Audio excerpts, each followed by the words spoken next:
हरे कृष्णा कृष्णा कृष्णा हरे हरे, हरे राम राम राम हरे हरे। हरे कृष्णा कृष्णा कृष्णा हरे हरे, हरे राम राम राम हरे हरे। श्री श्री राधा गोविंद की जय। ಶ್ರೀ ಶ್ರೀ ರಾಧಾ ಗೋವಿಂದ ಮಂದಿರ ಮಂಗಳೂರು ಇಸ್ಕಾನವರು ಆಯೋಜಿಸಿರುವಂತಹ 3 ದಿನಗಳಲ್ಲಿ ಭಗವದ್ಗೀತೆಯ ಪುನರಾವರ್ತನೆ ಕಾರ್ಯಕ್ರಮಕ್ಕೆ ತಮ್ಮೆಲ್ಲರಿಗೂ ಸ್ವಾಗತ. ಹರೇ ಕೃಷ್ಣ. ಶ್ರೀ ಶ್ರೀ ರಾಧಾ ಗೋವಿಂದಗೆ ವಂದಿಸುತ್ತಾ, ಶ್ರೀಲ ಪ್ರಭುಪಾದಿಗೆ ವಂದಿಸುತ್ತಾ ನಾವು ಈ ಒಂದು ಕ್ಲಾಸ್ ಅನ್ನ ಪ್ರಾರಂಭ ಮಾಡೋಣ. ಶ್ರೀ ಶ್ರೀ ರಾಧಾ ಗೋವಿಂದ ಕಿ ಜೈ. ಶ್ರೀಲ ಪ್ರಭುಪಾದ ಕಿ ಜೈ.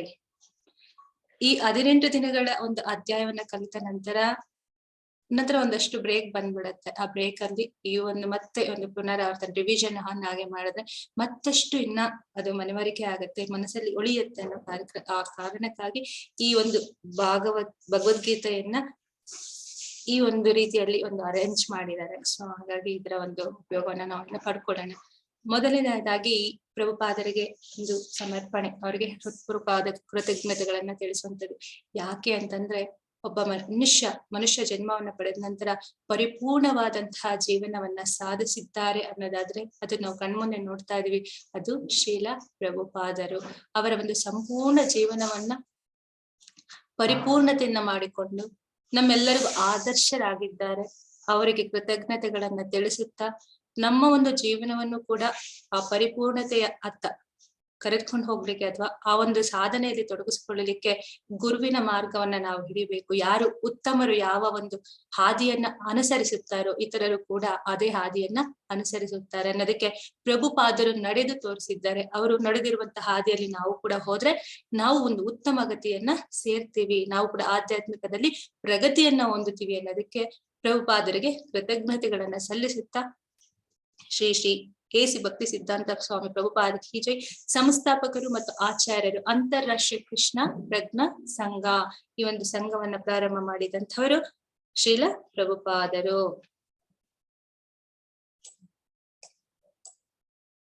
ಇಸ್ಕಾನ್ ಭಗವದ್ಗೀತೆ ಯಥಾರೂಪ ಯಾಕೆ ಅಂತ ನಾವು ಮೊದಲಿಗೆ ತಿಳ್ಕೋಬೇಕು.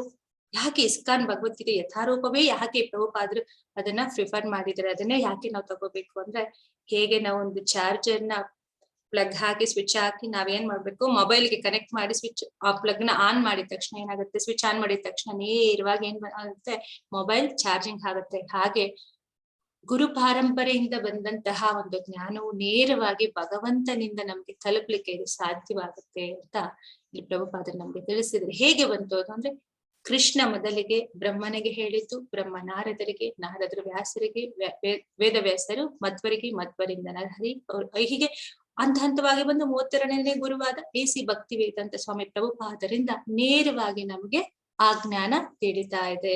ಹಾಗಾಗಿ ಗುರು ಶಿಷ್ಯ ಪಾರಂಪರೆಯಿಂದ ಬಂದಂತಹ ಜ್ಞಾನವನ್ನ ನಾವು ತಿಳ್ಕೊಳ್ಳೋದ್ರಿಂದ ಪರಿಪೂರ್ಣತೆಯನ್ನ ಹೊಂದಲಿಕ್ಕೆ ಸಾಧ್ಯ ಆಗತ್ತೆ. ಹಾಗಾಗಿ ಏನಾಗಿದೆ, ಈ ಒಂದು ಭಗವದ್ಗೀತೆ ಯಥಾರೂಪದಲ್ಲಿ ಆ ಒಂದು ಗುರು ಶಿಷ್ಯ ಪಾರಂಪರೆಯಿಂದ ಬಂದಂತಹ ಏನದು ಪಲ್ಪ್ ಅಂತ ಹೇಳ್ತೀವಿ, ತಿರುಳು, ಅದು ಸಾರಾಂಶ ಏನಿದೆ ಅದು ಅಥೆಂಟಿಕ್ ಆಗಿದೆ. ಹಾಗಾಗಿ ಆ ರೀತಿಯಾದಂತಹ ಗುರು ಪಾರಂಪರೆಯಿಂದ ಬಂದಂತಹ ಒಂದು ಧರ್ಮ ಗ್ರಂಥಗಳ ಅಧ್ಯಯನವನ್ನ ಮಾಡಿದ್ರೆ ನಮ್ಮ ಜೀವನ ಅದೇನಾಗುತ್ತೆ, ಪರಿಪೂರ್ಣ ಆಗ್ಲಿಕ್ಕೆ ಸಾಧ್ಯ. ಅದೇ ರೀತಿ ಕೃಷ್ಣನ ಸಂದೇಶವು ಶಿಸ್ತಿನ ಉತ್ತರಿಕಾರಿಯಾದ ಮುರಿಯದ ಸರಪಳಿಯ ಮೂಲಕ ಬರಬೇಕು. ಕೃಷ್ಣನ ಸಂದೇಶ ಹೇಗೆ ಬರಬೇಕು ಅಂತಂದ್ರೆ ಅದು ನೇರವಾಗಿ ಬರಬೇಕು.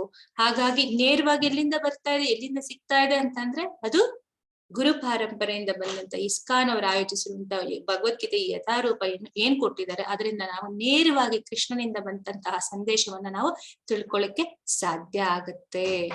ಹಾಗಾದ್ರೆ ಮೊದಲನೇ ಅಧ್ಯಾಯದಲ್ಲಿ ನಾವು ಏನೆಲ್ಲ ಇತ್ತು ಅಂತ ಈಗಾಗ್ಲೇ ನೋಡಿದ್ದೀವಿ, ಅದರ ಒಂದು ತುಣುಕು ನೋಟವನ್ನ ಮತ್ತೆ ನೋಡೋಣ.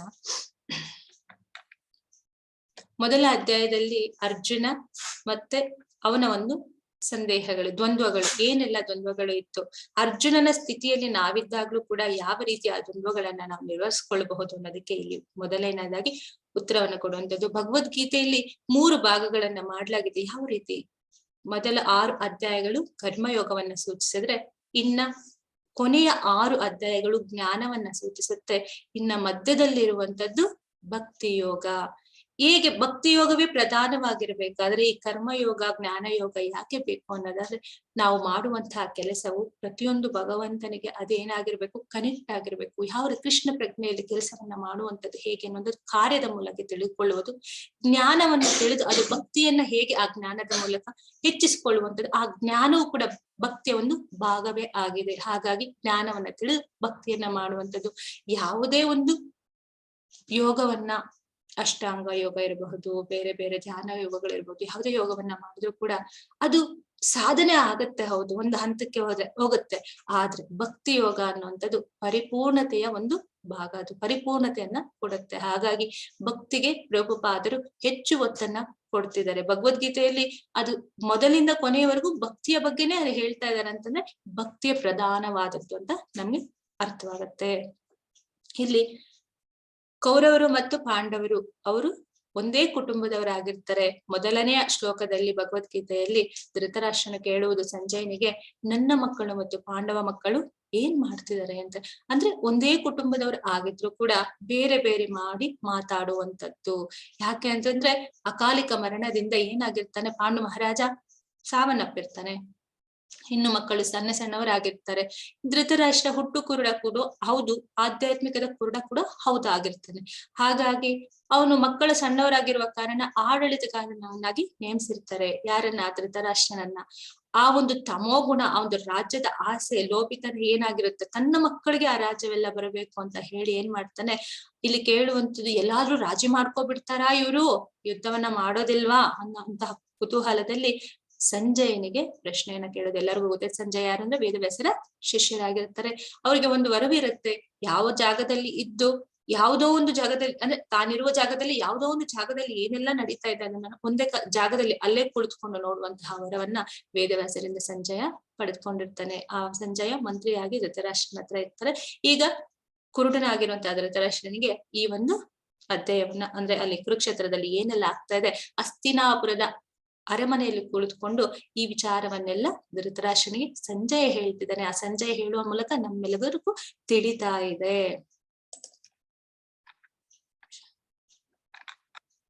ಇಲ್ಲಿ ನೋಡ್ಬಹುದು, ನಾವು 3 ಗುಣಗಳನ್ನ ಯಾವಾಗ್ಲೂ ಭಗವದ್ಗೀತೆಯಲ್ಲಿ ಬರ್ತಾ ಇರುತ್ತೆ. ಅಂದ್ರೆ ನಮ್ಮಲ್ಲೂ ಕೂಡ 3 ಗುಣಗಳು ಇರುತ್ತೆ, ಅದು ಆಲ್ರೆಡಿ ಗೊತ್ತಾಗಿದೆ.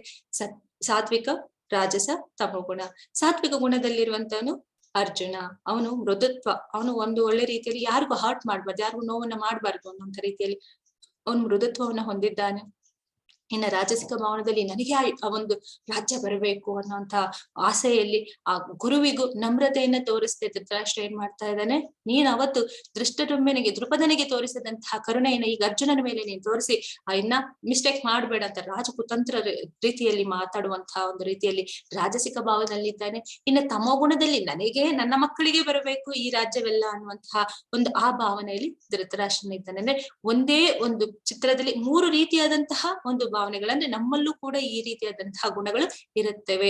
ಒಬ್ಬರಿಗೆ ಒಳ್ಳೆಯ ಗುಣಗಳು ಹೆಚ್ಚಿರಬಹುದು, ಅಂದ್ರೆ ಸಾತ್ವಿಕ ಗುಣ ಹೆಚ್ಚಿರಬಹುದು, ಇನ್ನೊಬ್ಬರಿಗೆ ರಾಜಸಿಕ ಗುಣ ಸ್ವಲ್ಪ ಇರ್ಬೋದು, ಇನ್ನ ಕಡಿಮೆ ತಮ ಗುಣ ಇರ್ಬೋದು, ಕೆಲವರಿಗೆ ರಾಜಸಿಕ ಗುಣ ಹೆಚ್ಚಿರ್ಬೋದು, ಕೆಲವರಿಗೆ ತಾಮಸ ಗುಣ ಸ್ವಲ್ಪ ಇರ್ಬೋದು, ಇನ್ನು ಸಾತ್ವಿಕ ಗುಣ ತೀರಾ ಕಡಿಮೆ ಇರ್ಬೋದು. ಹೀಗೆ ಎಲ್ಲಾ ಗುಣಗಳು ಮನುಷ್ಯನಲ್ಲಿ ಇದ್ದೇ ಇರುತ್ತೆ ಅನ್ನೋದಕ್ಕೆ ಇದು ಭಗವದ್ಗೀತೆ ನಮ್ಗೆ ಒಂದು ಉದಾಹರಣೆ ಕೂಡ ಆಗತ್ತೆ.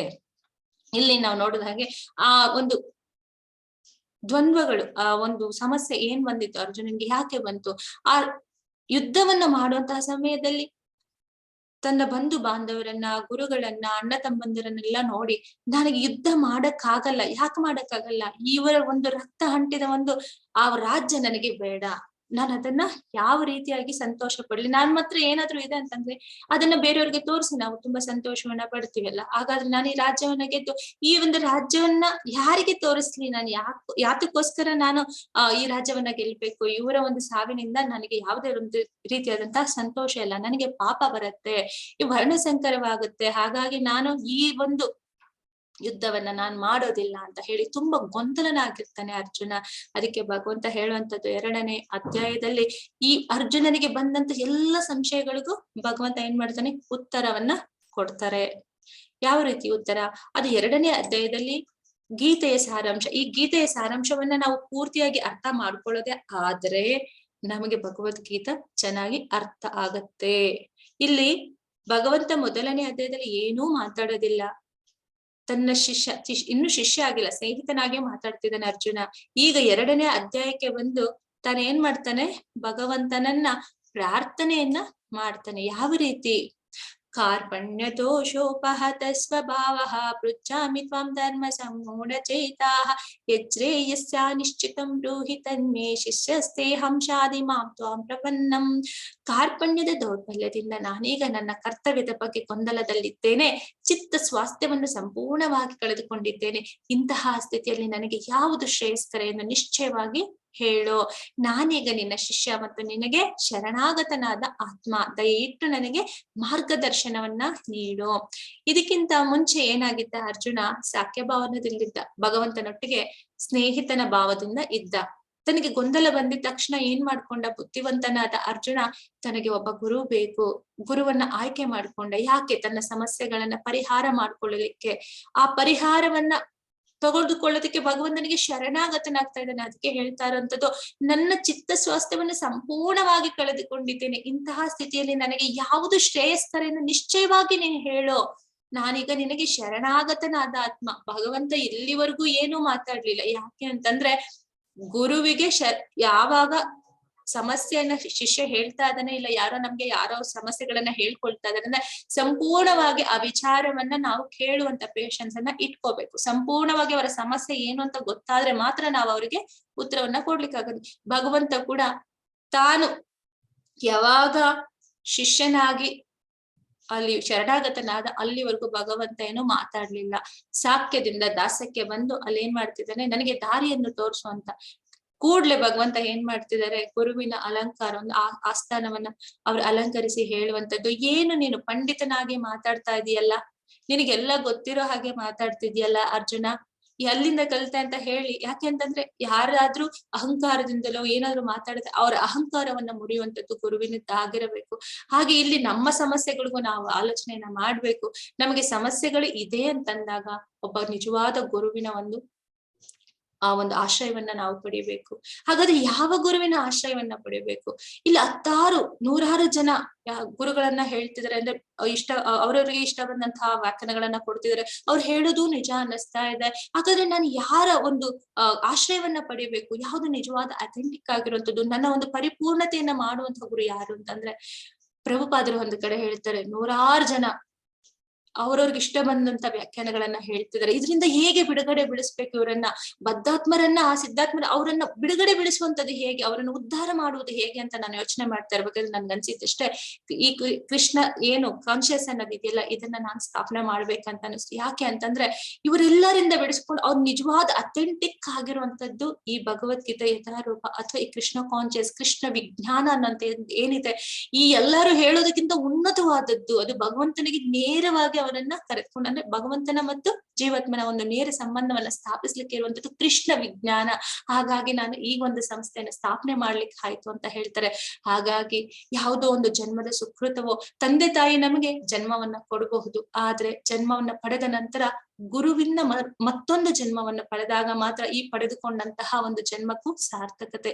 ಹಾಗಾಗಿ ನಾವು ಕೂಡ ಒಬ್ಬ ಗುರುವನ್ನ ಆಶ್ರಯಿಸಿ ಅವರ ಒಂದು ಆಶ್ರಯವನ್ನ ಪಡೆದು ಅವ್ರು ಕೊಟ್ಟಂತಹ ಸರಳ ಸುಲಭವಾದ ತತ್ವಗಳನ್ನ ನಾವ್ ಯಾವಾಗ ಅಳವಡಿಸ್ಕೊಳ್ತಾ ಹೋಗ್ತೀವಿ, ನಿಜವಾದ ನಮ್ಮ ಒಂದು ಪರಿಪೂರ್ಣದ ಬದುಕಿಗೆ ಅದು ಅರ್ಥ ಕೊಡುತ್ತೆ. ಮನುಷ್ಯನ ಒಂದು ಜನ್ಮ ಹುಟ್ಟಿದ ತಕ್ಷಣ ಅದು ಸಾರ್ಥಕತೆ ಆಗೋದಿಲ್ಲ. ಆದ್ರೆ ಮನುಷ್ಯನಾಗಿ ಹುಟ್ಟಿದ್ಮೇಲೆ ಒಂದು ಒಳ್ಳೆ ಗುರುವಿನ ಆಶ್ರಯ ಪಡೆಯುವುದು ನಂತರ ಇನ್ನೊಂದು ಜನ್ಮ. ಅದು ಇಲ್ಲ ಅಂತಂದ್ರೆ ಅದು ಪರಿಪೂರ್ಣತೆ ಆಗೋದಿಲ್ಲ ಅಂತ ಹೇಳ್ತಾರೆ. ಅದು ಉನ್ನತವಾದಂತದ್ದು, ಅದು ವಿಚಾರ, ಅದು ಅರ್ಥ ಮಾಡ್ಕೊಳ್ಳಲಿಕ್ಕೆ ಸ್ವಲ್ಪ ಕಷ್ಟ ಆಗ್ಬೋದು, ಆದ್ರೆ ಇದು ಸತ್ಯ, ಪ್ರಭುಪಾದರು ಹೇಳುವಂತದ್ದು. ಈಗ ಆ ಒಂದು ಕೋರಿಕೆಯನ್ನ ಇಟ್ಟಂತಹ ಅರ್ಜುನನಿಗೆ ಭಗವಂತ ಏನ್ ಹೇಳ್ತಾ ಇದ್ದಾನೆ, ಸರಿ ನೀನು ಈ ಒಂದು ಕೋರಿಕೆಯನ್ನ ನೀನು ಹೇಳ್ತಾ ನನ್ನ ದ್ವಂದ್ವಗಳನ್ನ ದೂರ ಮಾಡುವಂತದ್ದು, ನೀನು ಯಾರಿಗೋಸ್ಕರ ನೀನು ಯುದ್ಧವನ್ನ ಮಾಡ್ತಿದ್ದಿ, ಯಾರ ಮೇಲೆ ನೀನ್ ದಾಳಿಯನ್ನ ಮಾಡ್ತಿದ್ದಿ, ಯಾರಿಗೆ ನೀನ್ ತೊಂದರೆಯನ್ನ ಮಾಡ್ತಾ ಇದ್ದೀ, ನಿನಗೆ ಈ ದೇಹ ಭಾವನೆ ಇರುವ ಕಾರಣ ನಿನಗೆ ಈ ಗೊಂದಲಗಳೆಲ್ಲ ಬಂದಿದೆ. ನಿಜವಾಗ್ಲೂ ಅಲ್ಲಿರುವಂತವರೆಲ್ಲರೂ ಜೀವಾತ್ಮರು, ಭೂತ ಭವಿಷ್ಯತ್ ವರ್ತಮಾನ ಕಾಲಗಳಲ್ಲಿಯೂ ಅವ್ರು ಇದ್ದಾರೆ, ಮುಂದೆ ಕೂಡ ಇರ್ತಾರೆ, ಇದ್ರೂ ಕೂಡ ನೀನ್ ಅವರಿಗೆ ಏನು ಹಾನಿಯನ್ನು ಮಾಡ್ಲಿಕ್ಕೆ ಆಗೋದಿಲ್ಲ. ನೀನು ಕೇವಲ ಆ ಒಂದು ದೇಹಕ್ಕೆ ಮಾತ್ರ ನೀನು ಮಾಡ್ಲಿಕ್ಕೆ ಸಾಧ್ಯ ಆಗತ್ತೆ ಅಂತ ಭಗವಂತ ಅರ್ಜುನನಿಗೆ ಹೇಳುವಂತದ್ದು. ಇನ್ನ 3 ರೀತಿಯಾದಂತಹ ಜ್ಞಾನವನ್ನ ನಾವು ತಿಳ್ಕೊಳ್ಳೋದಾದ್ರೆ ಬ್ರಹ್ಮೇತಿ, ಪರಮಾತ್ಮೇತಿ, ಭಗವಾನೇತಿ. ಬ್ರಹ್ಮೇತಿ ಅನ್ನುವಂಥದ್ದು ಒಂದು ಭಗವಂತನ ಕಾನ್ಶಿಯಸ್ ಅಲ್ಲಿ ಇರುವಂತದ್ದು. ಈಗ ಭಕ್ತ ನಾನು ಭಕ್ತಿಯನ್ನ ಮಾಡ್ತೇನೆ ಅನ್ನೋ ಒಂದು ಸಂಕಲ್ಪಕ್ಕೆ ಬಂದಾಗ ತಕ್ಷಣಕ್ಕೆ ಅವನ್ ಏನ್ ಮಾಡ್ತಾನೆ, ಬ್ರಹ್ಮ ಜ್ಞಾನಕ್ಕೆ ಬರ್ತಾನೆ. ಅವನ್ಗೆ ಎಲ್ಲವೂ ಗೊತ್ತಾಗುತ್ತೆ, ಯಾವ್ದು ಸರಿ, ಯಾವ್ದು ಮಾಡ್ಬೇಕು, ಏನನ್ ಮಾಡ್ಬಾರ್ದು. ತನ್ನ ಮಾಡುವ ಎಲ್ಲ ಕೆಲಸಗಳನ್ನ ಆ ಒಂದು ಕೆಲಸದಲ್ಲಿ ಬ್ರಹ್ಮಜ್ಞಾನದಲ್ಲಿ ತೊಡಗಿಸ್ಕೊಳ್ತಾನೆ. ನಾನ್ ಯಾರು ಅನ್ನೋದು ಎಲ್ಲ ಗೊತ್ತಾಗುತ್ತೆ. ಇನ್ನ ಪರಮಾತ್ಮೇತಿ, ಭಗವಂತ ನಾನ್ ಯಾರು, ಜೀವಾತ್ಮ ಯಾರು ಅನ್ನೋದ್ರ ಬಗ್ಗೆ ಅರ್ಥ ಮಾಡ್ಕೊಳ್ತಾರೆ. ಪರಮಾತ್ಮನ ಅಲ್ಲಿಂದ ಮುಂದಕ್ಕೆ ಭಗವಂತನ ಧಾಮ ಒಂದಿದೆ, ಭಗವಂತನ ಹತ್ರ ನಾ ಹೋಗ್ಬೇಕಾಗಿದೆ, ಇಲ್ಲಿಂದ ನನ್ನ ಒಂದು ಜರ್ನಿ ಇನ್ನೂ ಇದೆ ಅನ್ನೋಂಥದ್ದು ಅವನಿಗೆ ಗೊತ್ತಾಗುತ್ತೆ. ಈ 3 ರೀತಿ. ಒಂದು ರೀತಿ ರಾತ್ರಿ ಒಂದು ರೈಲ್ ಬರ್ತಾ ಇದೆ ಅಂತಂದ್ರೆ ರೈಲಿನ ಒಂದು ಬೆಳಕಿಂದ ನಮ್ಗೆ ಗೊತ್ತಾಗುತ್ತೆ, ಓ ಅಲ್ಲಿ ರೈಲ್ ಬರ್ತಾ ಇದೆ, ದೂರದಲ್ಲಿದೆ ಅಂತ ನಮ್ಗೆ ಅರ್ಥ ಆಗುತ್ತೆ. ಇನ್ನೊಂದ್ ಸ್ವಲ್ಪ ಮುಂದೆ ಹೋದ್ರೆ ಅದು ಹಾವಿನ ರೀತಿಯಲ್ಲಿ ಹಾಸು ಹೋಗುವುದು, ರೈಲ್ ಹೋಯ್ತು ಅಂತ ಗೊತ್ತಾಯ್ತು, ಅದು ಪರಮಾತ್ಮೇತಿ. ಇದ್ದಾರೆ, ರೈಲ್ ಹೋಯ್ತು, ನಾನಿದ್ದೀನಿ, ರೈಲು ಹೋಗ್ತಾ ಇದೆ ಅನ್ನೋದು ಗೊತ್ತಾಯ್ತು. ಇನ್ನು ಮುಂದಕ್ಕೆ ಹೋದಾಗ ರೈಲಲ್ಲಿ ನಿಂತಿದೆ, ರೈಲಲ್ಲಿ ಒಳಗಡೆ ಹೋದಾಗ ನಮ್ಗೆ ಗೊತ್ತಾಗುತ್ತೆ, ಓ ಯಾರ್ಯಾರು ಕೂತ್ಕೊಂಡಿದ್ದಾರೆ, ಯಾರ್ಯಾರು ಓದ್ತಾ ಇದಾರೆ, ಯಾರ್ಯಾರು ಮಾತಾಡ್ತಿದ್ದಾರೆ, ಯಾರ್ಯಾರು ಮಲಗಿದ್ದಾರೆ, ಎಲ್ಲವೂ ಗೊತ್ತಾಗುತ್ತೆ. ಇದು ಭಗವನ್ಗೆ ಪರಮಾತ್ಮನಿದ್ದಾಗ ಇದ್ದಾನೆ ಅಂತ. ಪರಮಾತ್ಮೇತಿ ಅಲ್ಲಿಗೆ ಹೋದಾಗ ಪರಮಾತ್ಮ ಇದ್ದಾನೆ. ಹೇಗೆ ರೈಲ್ ಹತ್ತಿ ಹೋದಾಗ ಒಳಗಡೆ ಏನೆಲ್ಲ ವಾಸ್ತವ ಇತ್ತು ಆ ರೀತಿಯಲ್ಲಿ ನಮ್ಗೆ ಅದು ಸಾಕ್ಷಾತ್ಕಾರ ಆಗುತ್ತೆ. ಹಾಗಾಗಿ ಭಗವಂತನನ್ನ 3 ರೀತಿಯಲ್ಲಿ ಅರ್ಥ ಮಾಡ್ಕೊಳ್ಳಲಿಕ್ಕೆ ಸಾಧ್ಯ ಇದೆ. ಆದ್ರೆ ಪರಿಪೂರ್ಣತೆಯನ್ನು ಪಡೆದುಕೊಳ್ಳಲಿಕ್ಕೆ ಇರುವಂತದ್ದು ಭಕ್ತಿ ಮಾರ್ಗ ಒಂದೇ, ಅದು ಬ್ರಹ್ಮೇತಿ, ಪರಮಾತ್ಮೇತಿ, ಭಗವಾನೇತಿ ಹಂತಂತ ಹೋದಾಗ. ಈಗ ನಾವು ನೋಡ್ತಾ ಇರುವಂತಹ ಚಿತ್ರದಲ್ಲಿ ಇರುವಂತದ್ದು ಬ್ರಹ್ಮೇತಿ. ಹೌದು, ಇದೇ ನಮ್ಗೆ ಗೊತ್ತಿದೆ ಎಲ್ಲಿ ಭಗವಂತ ಇದ್ದಾನೆ ಅಂತ. ಇನ್ನು ಮುಂದಕ್ಕೆ ಹೋದ್ರೆ ಓ ಭಗವಂತನ ಇದ್ದಾನೆ, ನಾನು ಇದ್ದೇನೆ ಅಂದ್ರೆ ಪರಮಾತ್ಮ ಜೀವಾತ್ಮ ಇಬ್ರು ಇದೀವಿ ಅನ್ನೋದು ಅರ್ಥ ಆಗುತ್ತೆ. ಇನ್ನ ಮುಂದಕ್ಕೆ ಹೋದಾಗ ಗೊತ್ತಾಗುತ್ತೆ ಭಗವಂತ ಇದ್ದಾನೆ, ಭಗವಾನ್ ಏತಿ, ಭಗವಂತನೇ ಅಲ್ಟಿಮೇಟ್ ಅನ್ನೋದು ನಮ್ಗೆ ಅರ್ಥ ಆಗತ್ತೆ.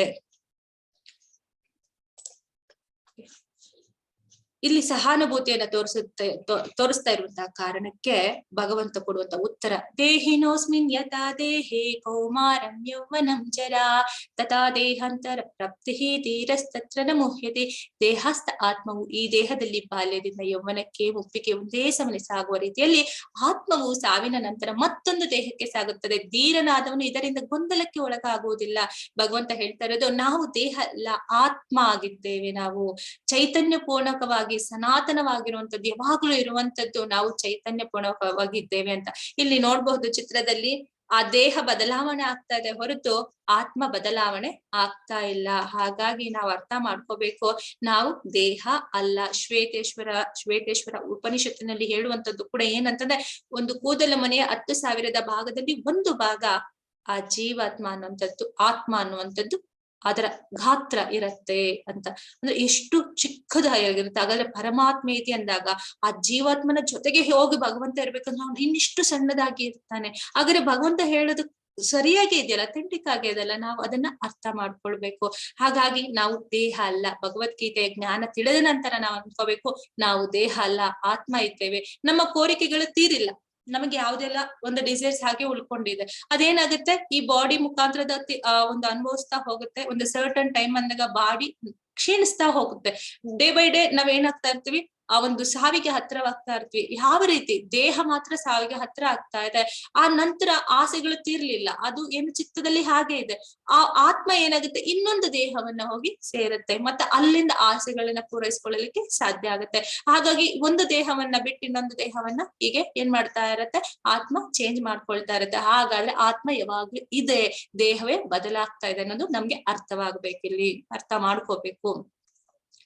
ಸಹಾನುಭೂತಿ ತೋರಿಸೋದು, ನಾವು ದೇಹ ಅಲ್ಲ ಅಂತ ಭಗವಂತ ಹೇಳುವಂಥದ್ದು. ಸಂತೋಷವಿಲ್ಲ ಅನ್ನೋದಕ್ಕೆ ಯಾಕೆ ಸಂತೋಷವಿಲ್ಲ? ನೀನು ಯುದ್ಧವನ್ನ ಮಾಡೋದ್ರಿಂದ ನೀನು ಏನ್ ಮಾಡ್ತೀಯ, ರಾಜ್ಯವನ್ನ ಪಡ್ಕೊಳ್ತೀಯ. ಸತ್ರೆ ವೀರ ಮರಣವನ್ನು, ಸ್ವರ್ಗವನ್ನ ಸೇರ್ತೀಯ. ನೀನು ಎರಡರಲ್ಲೂ ನಿನಗೆ ಬೆನಿಫಿಟ್ ಅಂತ ಭಗವಂತ ಹೇಳೋದು. ಇನ್ನ ಪಾಪ ಚಟುವಟಿಕೆಗಳಲ್ಲಿ ಭಯ ಪಡಬೇಡ, ಭಗವಂತನಿದ್ದಾನೆ. ನಿನ್ನ ಪಾಡಿಗೆ ನೀನ್ ಏನೋ ನಿನ್ಗೆ ಅನುಕೂಲ ಒಂದು ಏನು ಮಾಡ್ಕೊಂಡಿದ್ಯಾ, ಅನುಕೂಲಕ್ಕೆ ಮಾಡ್ಕೊಂಡು ನನ್ನ ಇಷ್ಟದಂತೆ ನಾನು ಮಾಡ್ಕೊಳ್ಳೋದಾದ್ರೆ ಅದು ಕರ್ಮ ಬಂಧನಕ್ಕೆ ನೀನು ಒಳಪಡ್ತೀಯ.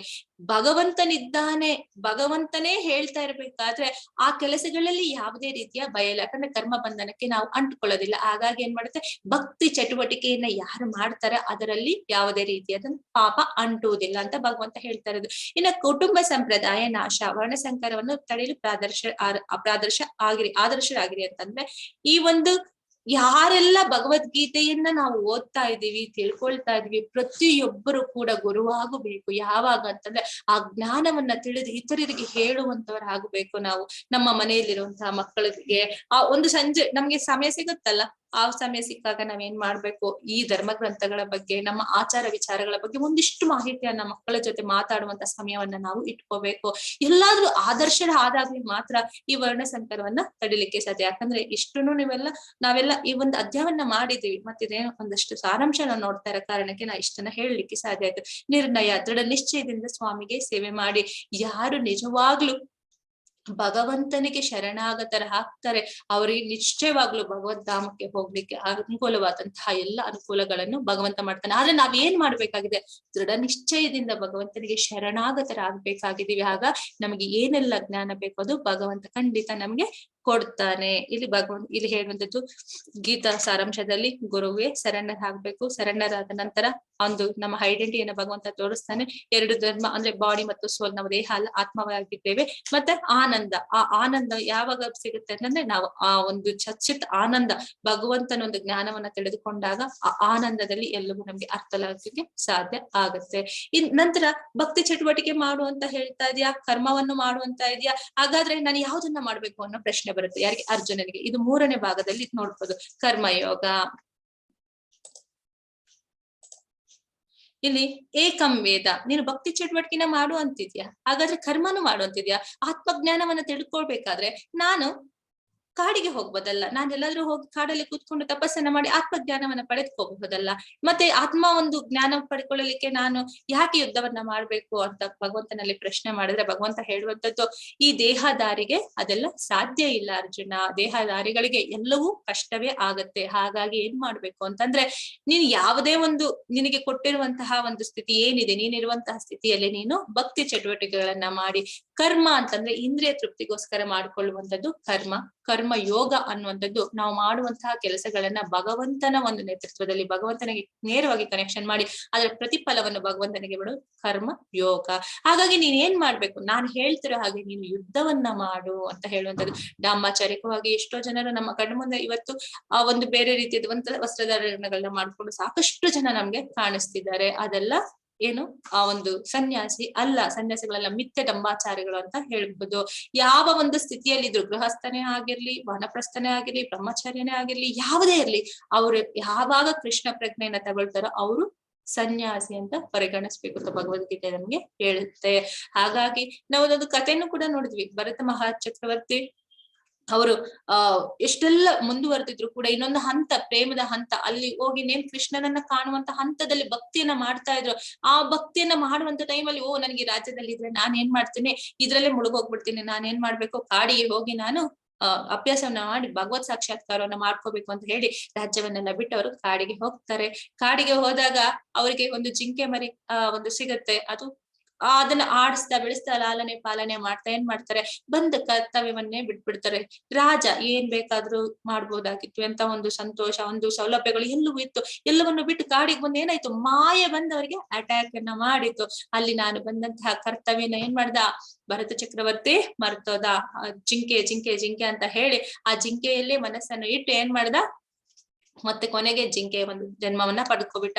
ಅಂತ್ಯಕಾಲೇ ಚ ಮಾಮೇವ ಸ್ಮರನ್ ಮುಕ್ತ ಕಲೇವರಂ, ಆ ಭಗವಂತ ಹೇಳಿರುವಂತ 8ನೇ ಅಧ್ಯಾಯದಲ್ಲಿ ಯಾರು ಯಾವ ಸಾಯುವಂತ ಸಮಯದಲ್ಲಿ ಏನನ್ನ ನೆನಪನ್ನ ಮಾಡ್ಕೊಳ್ತಾರೆ, ಏನನ್ನ ನೆನಪಿಸ್ಕೊಳ್ತಾರೋ ಅಂತಹ ಸಮಯದಲ್ಲಿ ಅವ್ರಿಗೆ ಆ ರೀತಿಯಾದಂತಹ ದೇಹಧಾರಣೆಯನ್ನ, ಆ ದೇಹವನ್ನ ಪಡೆದುಕೊಳ್ತಾರೆ ಅಂತ ಆ ಭಗವಂತ ಹೇಳುವಂತದ್ದು 8ನೇ ಅಧ್ಯಾಯದಲ್ಲಿ. ಹೀಗೆ ಭರತ ಚಕ್ರವರ್ತಿಗೂ ಏನಾಯ್ತು, ಅವರು ಸಾಯುವಂತ ಕಾಲದಲ್ಲಿ ಜಿಂಕೆನ ನೆನೆಸಿದ್ರು, ಜಿಂಕೆ ಒಂದು ದೇಹ ಅವರಿಗೆ ಬಂತು. ನಂತರದಲ್ಲಿ ಅವರು ಸಾಧನೆ ಸಿಕ್ಕೃತ ಫಲ ಇತ್ತು, ನಂತರ ಅವರು ಬಂದ್ರು. ಆದ್ರೆ ನಮಗೆ ಆ ಅವಕಾಶ ಇದೆಯಾ? ಹಾಗಾಗಿ ನಾವ್ ಏನ್ ಮಾಡ್ಬೇಕು ಅಂತಂದ್ರೆ, ನಾವು ಯಾವುದೇ ಒಂದು ಕೆಲಸವನ್ನ ಮಾಡ್ತಾ ಇದ್ರು ಕೃಷ್ಣನಿಗೆ ನೇರ ಸಂಪರ್ಕ, ಕೃಷ್ಣ ಯಾವಾಗ್ಲೂ ನಮ್ಮ ಒಂದು ಸೆಂಟರ್ ಅಲ್ಲಿ ಇಡ್ಬೇಕು. ನಾವು ಮಾಡುವಂತ ಕೆಲಸಗಳೆಲ್ಲ ಕೃಷ್ಣನಿಗೆ ಅದು ಕನೆಕ್ಟ್ ಮಾಡಿದಾಗ ನಾವ್ ಯಾವ ರೀತಿಯಾದಂತಹ ಒಂದು ಪಾಪಕ್ಕೆ, ಕರ್ಮ ಬಂಧನಕ್ಕೆ ಒಳ್ಕೊಳ್ಳೋದಿಲ್ಲ. ಇಲ್ಲಿ ಕೇಳುವಂತದ್ದು ಆತ್ಮ ಸಾಕ್ಷಾತ್ಕಾರವನ್ನ ಮಾಡ್ಕೊಳ್ಳಲಿಕ್ಕೆ ಈ ರೀತಿಯಾಗಿ ನಾನ್ ಮಾಡ್ಬೇಕಾ, ನಾನು ಧ್ಯಾನವನ್ನ ಮಾಡಿದ್ರೆ ಸರಿ ಹೋಗಲ್ವ ಅಂತ ಅದಕ್ಕೆ ಭಗವಂತ ಹೇಳೋದು, ಇಲ್ಲ ನೀನು ಭಕ್ತಿ ಚಟುವಟಿಕೆಯಲ್ಲಿ ನೀನು ಸ್ವಲ್ಪವೇ ಮಾಡಿದ್ರು ಕೂಡ ಅದು ನಿನ್ನ ಕರ್ಮ ಬಂಧನಕ್ಕೆ ಅಂಟಿಸುವುದಿಲ್ಲ. ಹಾಗಾಗಿ ಯಾರ್ಯಾರು ಎಲ್ಲೆಲ್ಲಿ ಇದ್ದಾರೋ ಅವರೆಲ್ಲ ಎಲ್ಲರಿಗೂ ಇದು ಭಕ್ತಿಯನ್ನ ಮಾಡ್ಲಿಕ್ಕೆ ಸಾಧ್ಯ ಆಗತ್ತೆ ಅಂತ ಹೇಳುವಂಥದ್ದು. ಕರ್ಮೇಂದ್ರಿಯಾಣಿ ಸಂಯಮ್ಯಾಯ ಆಸ್ತೆ ಮನಸ ಸ್ಮರ ಇಂದ್ರಿಯಾರ್ಥಾನ್ ಮೂಢಾತ್ಮ ಮಿಥ್ಯಾಚಾರಸ ಉಚ್ಯತೆ. ಕರ್ಮೇಂದ್ರಿಯಗಳನ್ನು ನಿಗ್ರಹಿಸಿ, ಕರ್ಮವನ್ನ ನಿಗ್ರಹಿಸಿ, ನಾನು ಕೆಲಸ ಮಾಡಲ್ಲ ಅಂತ ಬಿಟ್ಬಿಟ್ಟು ವಿಷಯಗಳಲ್ಲಿ, ಇಂದ್ರಿಯ ವಿಷಯಗಳಲ್ಲಿ, ಮನಸ್ಸು ಒಳಗಡೆ ಏನಿದೆ ಆಸೆ ಇದೆ, ಆದ್ರೆ ಮಾಡುವಂತ ಕೆಲಸಗಳನ್ನು ನಾನು ಸ್ಟಾಪ್ ಮಾಡ್ತೀನಿ ಅಂತ ವಿಷಯಗಳಲ್ಲಿ ಮನಸ್ಸನ್ನು ನೆಟ್ಟ ಮನುಷ್ಯನನ್ನು ವಿಮೋಢಾತ್ಮನೆಂದು ಮಿಥ್ಯಾಚಾರ ಎಂದು ಕರೆಯುವರು. ಹಾಗಾಗಿ ನಾವೇನ್ ಮಾಡ್ಬೇಕು, ಕರ್ಮೇಂದ್ರಿಯಗಳನ್ನು ಮಾತ್ರ ಸ್ಟಾಪ್ ಮಾಡ್ಬಿಟ್ಟು ಇಂದ್ರಿಯಗಳ ವಿಚಾರದಲ್ಲಿ ನಮ್ಮ ಆಸಕ್ತಿ ಇದ್ದು ನಾವು ಹೊರಗಡೆ ಯಾವುದೇ ಕೆಲಸ ಮಾಡಿದ್ರು ಅದು ಪರಿಪೂರ್ಣತೆಯನ್ನು ಕೊಡಲ್ಲ. ಅದಕ್ಕೆ ಏನಂತಾರೆ, ಡಂಬಾಚಾರಿ, ಮಿಥ್ಯಾಚಾರಿಗಳು, ಸುಳ್ಳು ಅಂತ ಹೇಳ್ತಾರೆ. ಇನ್ನ ಯಾವ ರೀತಿ ಮಾಡ್ಬೇಕಂದ್ರೆ ಭಕ್ತಿ ಯೋಗದಲ್ಲಿ ನಾವು ಆ ಕಾರ್ಯವನ್ನ ಮಾಡೋದ್ರಿಂದ ನಮ್ಗೆ ಪರಿಪೂರ್ಣತೆ ಖಂಡಿತವಾಗ್ಲೂ ಸಿಗತ್ತೆ. ನಿಜವಾದ ಶತ್ರು ಯಾರು, ನಿಜವಾದ ಶತ್ರು ಯಾರು ಅಂತಂದ್ರೆ ಕಾಮ. ಕಾಮ ನಮ್ಮನ್ನ ಏನ್ ಮಾಡತ್ತೆ, ಅಧೋಪತನಕ್ಕೆ ಕರೆದುಕೊಂಡು ಹೋಗುತ್ತೆ. ಒಂದು ಕಲ್ಲು ಬೀಳ್ತಾ ಇದೆ ಅಂತಂದಾಗ ಆ ಕಲ್ಲನ್ನ ಟಕ್ ಅಂತ ನಾವು ಹಿಡಿದ್ರೆ, ಅಡ್ಡ ಹಾಕಿದ್ರೆ ಅದೇನಾಗುತ್ತೆ, ಸ್ಟಾಪ್ ಆಗುತ್ತೆ. ಮೇಲ್ಗಡೆಯಿಂದ ಬೀಳ್ತಾ ಇದೆ, ಅದನ್ನ ಅಡ್ಡ ಹಾಕಿ ನಿಲ್ಸಿದ್ರೆ ನಿಲ್ಸ್ಕೊಳ್ಳುತ್ತೆ. ಅದಕ್ಕೆ ಸ್ವಲ್ಪ ಸ್ಲೋ ಇರುತ್ತೆ, ಮೂವ್ಮೆಂಟ್ ಸ್ಲೋ ಇರುತ್ತೆ. ಸೊ ನಿಲ್ಸಿದ ತಕ್ಷಣ ನಿಲ್ಲುತ್ತೆ. ಆಲೋಚನೆಗಳು ಅಷ್ಟೇ, ತಕ್ಷಣಕ್ಕೆ ನಮಗೆ ಬರುವಂತ ಆಲೋಚನೆಗಳನ್ನ ನಾವು ಬ್ರೇಕ್ ಮಾಡಿದ್ರೆ, ಓ ನನಗೆ ಯಾವ್ದೋ ಅಪಾಯಕ್ಕೆ ಈ ರೀತಿಯಾದಂತಹ ಒಂದು ಕೆಟ್ಟ ಆಲೋಚನೆಗಳು ಬರ್ತಾ ಇದೆ, ಇದನ್ನ ಇಲ್ಲಿಗೆ ನಾನು ಸ್ಟಾಪ್ ಮಾಡ್ಬೇಕು ಅಂತಂದಾಗ ತಕ್ಷಣ ನಿಲ್ಲತ್ತೆ.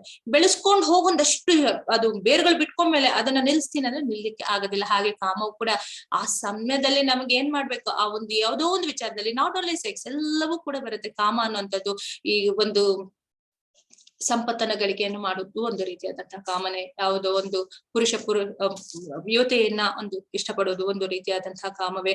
ಇನ್ನ ಭೋಗವನ್ನ ಮಾಡುವಂತದ್ದು ಕಾಮ, ಎಲ್ಲವೊಂದು ಬರುತ್ತೆ. ಅದ್ರಲ್ಲಿ ನಾವೆಲ್ಲವನ್ನೂ ನೋಡಬಹುದು. ಇನ್ನ ಸಾಮಾನ್ಯವಾಗಿ ನಮ್ಗೆ ಅರ್ಥ ಆಗಿರುವಂತದ್ದು ಒಂದು ಕಾಮಭಾವನೆ ಅಂದ್ರೆ ಒಂದು ಪುರುಷ ಮತ್ತೆ ತರುಣಿಯರ ಅವರು ಒಂದು ಅದ್ರ ಮೇಲೆ ನೋಡುವುದ್ರೆ ಕೂಡ ಅದೊಂದು ರೀತಿಯಾದಂತಹ ಕಾಮನೆಯನ್ನು ಜನರಲ್ ಆಗಿ ಎಲ್ಲರಿಗೂ ಅರ್ಥ ಆಗುವಂತದ್ದು.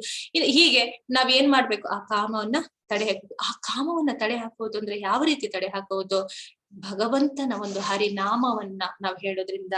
ಕಲಿಯುಗದ ಒಂದು ಧರ್ಮ ಏನು, ಸತ್ಯಯುಗದಲ್ಲಿ ಧ್ಯಾನ, ತ್ರೇತಾಯುಗದಲ್ಲಿ ಯಜ್ಞಾಚರಣೆಗಳು, ದ್ವಾಪರ ಯುಗದಲ್ಲಿ ಅರ್ಚ ವಿಗ್ರಹ ಪೂಜಾ, ಇನ್ನ ಕಲಿಯುಗದಲ್ಲಿ ಮಾಡುವಂತದ್ದು ಹರಿನಾಮ ಸ್ಮರಣೆ. ಮಂದಮತಿಗಳು, ತುಂಬಾ ಆಯುಷ್ ಕಡಿಮೆ ಇದೆ, ಇವ್ರಿಗೆ ಯಾವ ರೀತಿಯಾದಂತಹ ಒಂದು ವಿಚಾರವನ್ನ ಇವರಿಗೆ ಕೊಟ್ರೆ ಸಾಧನೆಯನ್ನ ಮಾಡ್ಲಿಕ್ಕೆ, ಪರಿಪೂರ್ಣತೆಯನ್ನ ಹೊಂದಲಿಕ್ಕೆ ಅಂತ ಹೇಳಿ ಚೈತನ್ಯ ಮಹಾಪ್ರಭುಗಳು ಹರೇ ಕೃಷ್ಣ ಮಹಾ ಮಂತ್ರವನ್ನ ನಮ್ಗೆ ಕೊಟ್ರು.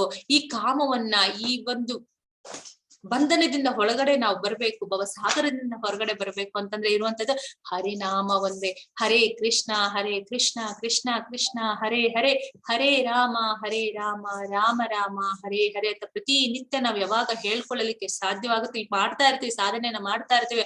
ಹೇಗೆ ವಿಷದ ಸರ್ಪ ಅದು ಹಲ್ಲು ಕಿತ್ರೆ ಹೇಗೆ ಮುದಡಿ ಹೋಗುತ್ತೆ, ಹಾಗೆ ನಮ್ಮಲ್ಲಿರುವಂತಹ ಇಂದ್ರಿಯ ಭೋಗಾಸಕ್ತಿಗಳೆಲ್ಲ ತಂತಾನಾಗೆ ಹುಡುಗಿ ಹೋಗುತ್ತೆ, ಅಡಗಿ ಹೋಗುತ್ತೆ. ಹಾಗಾಗಿ ನಾವೇನ್ ಮಾಡ್ಬೇಕು, ಹರೇ ಕೃಷ್ಣ ಮಹಾಮಂತ್ರವನ್ನ ಹೇಳಲಿಕ್ಕೆ ಪ್ರಾರಂಭ ಮಾಡ್ಬೇಕು. ನಮ್ಗೆ ಸುಕೃತ ಸಿಕ್ಕಿದೆ, ಆ ಸಿಕ್ಕಿದನ್ನ ನಾವ್ ಏನ್ ಮಾಡ್ಕೋಬೇಕು, ನಾವೇನ್ ಅಳವಡಿಸ್ಕೊಳ್ಳೋದಕ್ಕೆ ಪ್ರಯತ್ನವನ್ನ ಪಡ್ಬೇಕು. ಆ ಸುಕೃತ ಹೇಗ್ ಸಿಕ್ಕಿದೆ, ಹಿಂದಿನ ಎಷ್ಟೋ ಜನ್ಮಗಳಲ್ಲಿ ನಾವು ಮಾಡಿ ಬಂದಿರೋ ಕಾರಣಕ್ಕೆ ಮತ್ತೆ ಇಲ್ಲಿಂದ ಶುರುವಾಗಿದೆ. ಸ್ವಲ್ಪ ಮಪ್ಯಸ್ಯ ಧರ್ಮಸ್ಯ ತ್ರಾಯತೋ ಮಹತೋ ಭಯತ್ ಅಂತ ಹೇಳಿರೋ ಹಾಗೆ ನಾವು ಸ್ವಲ್ಪ ಮಾಡಿದ್ರು ಕೂಡ ಸಾಕೋ, ಭಕ್ತಿಯಲ್ಲಿ ನಮ್ಗೆ ಅಗಾಧವಾದ ಅಪಾರವಾದಂಥದ್ದು ಭಗವಂತ ಕೊಡ್ತಾನೆ. ಭಗವಂತ ಒಂದು ಸ್ಟೆಪ್ ನನ್ ಕಡೆ ಇಡು, ನಿನ್ಗೆ 10 ಸ್ಟೆಪ್ ಅನ್ನ ಹಿಡಿಸ್ತೀನಿ ಅಂತ ಹೇಳಿ ಕಾತರವಾಗಿ ಕಾಯ್ತಿದ್ರೆ ನಾವೇನ್ ಮಾಡ್ತಾ ಇದ್ವಿ, ಇಲ್ಲ ನಿನ್ ಕಡೆ ನೋಡೋದಿಲ್ಲ, ನೀನ್ ಹೇಳಿದೆಲ್ಲ ಕೇಳೋದಿಲ್ಲ ಅಂತ ಹೇಳಿ ನಾವು ಸುಮ್ನೆ ಇದ್ದೀವಿ.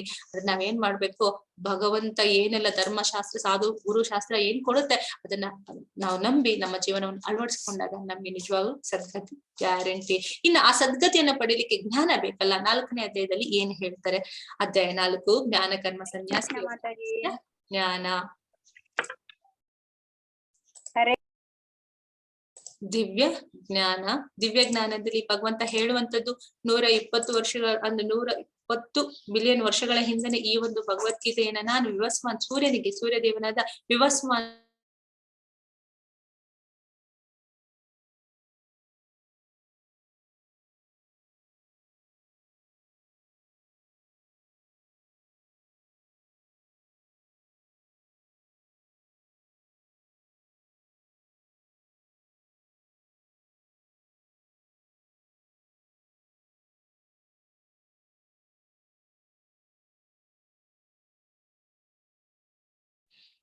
ಆಡಿಯೋ ಬರ್ತಾ ಇಲ್ಲ ಮಾತಾಜಿ.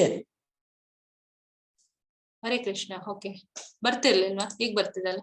Thank you. ಭಗವದ್ಗೀತೆ ಇತಿಹಾಸ. Okay, thank you.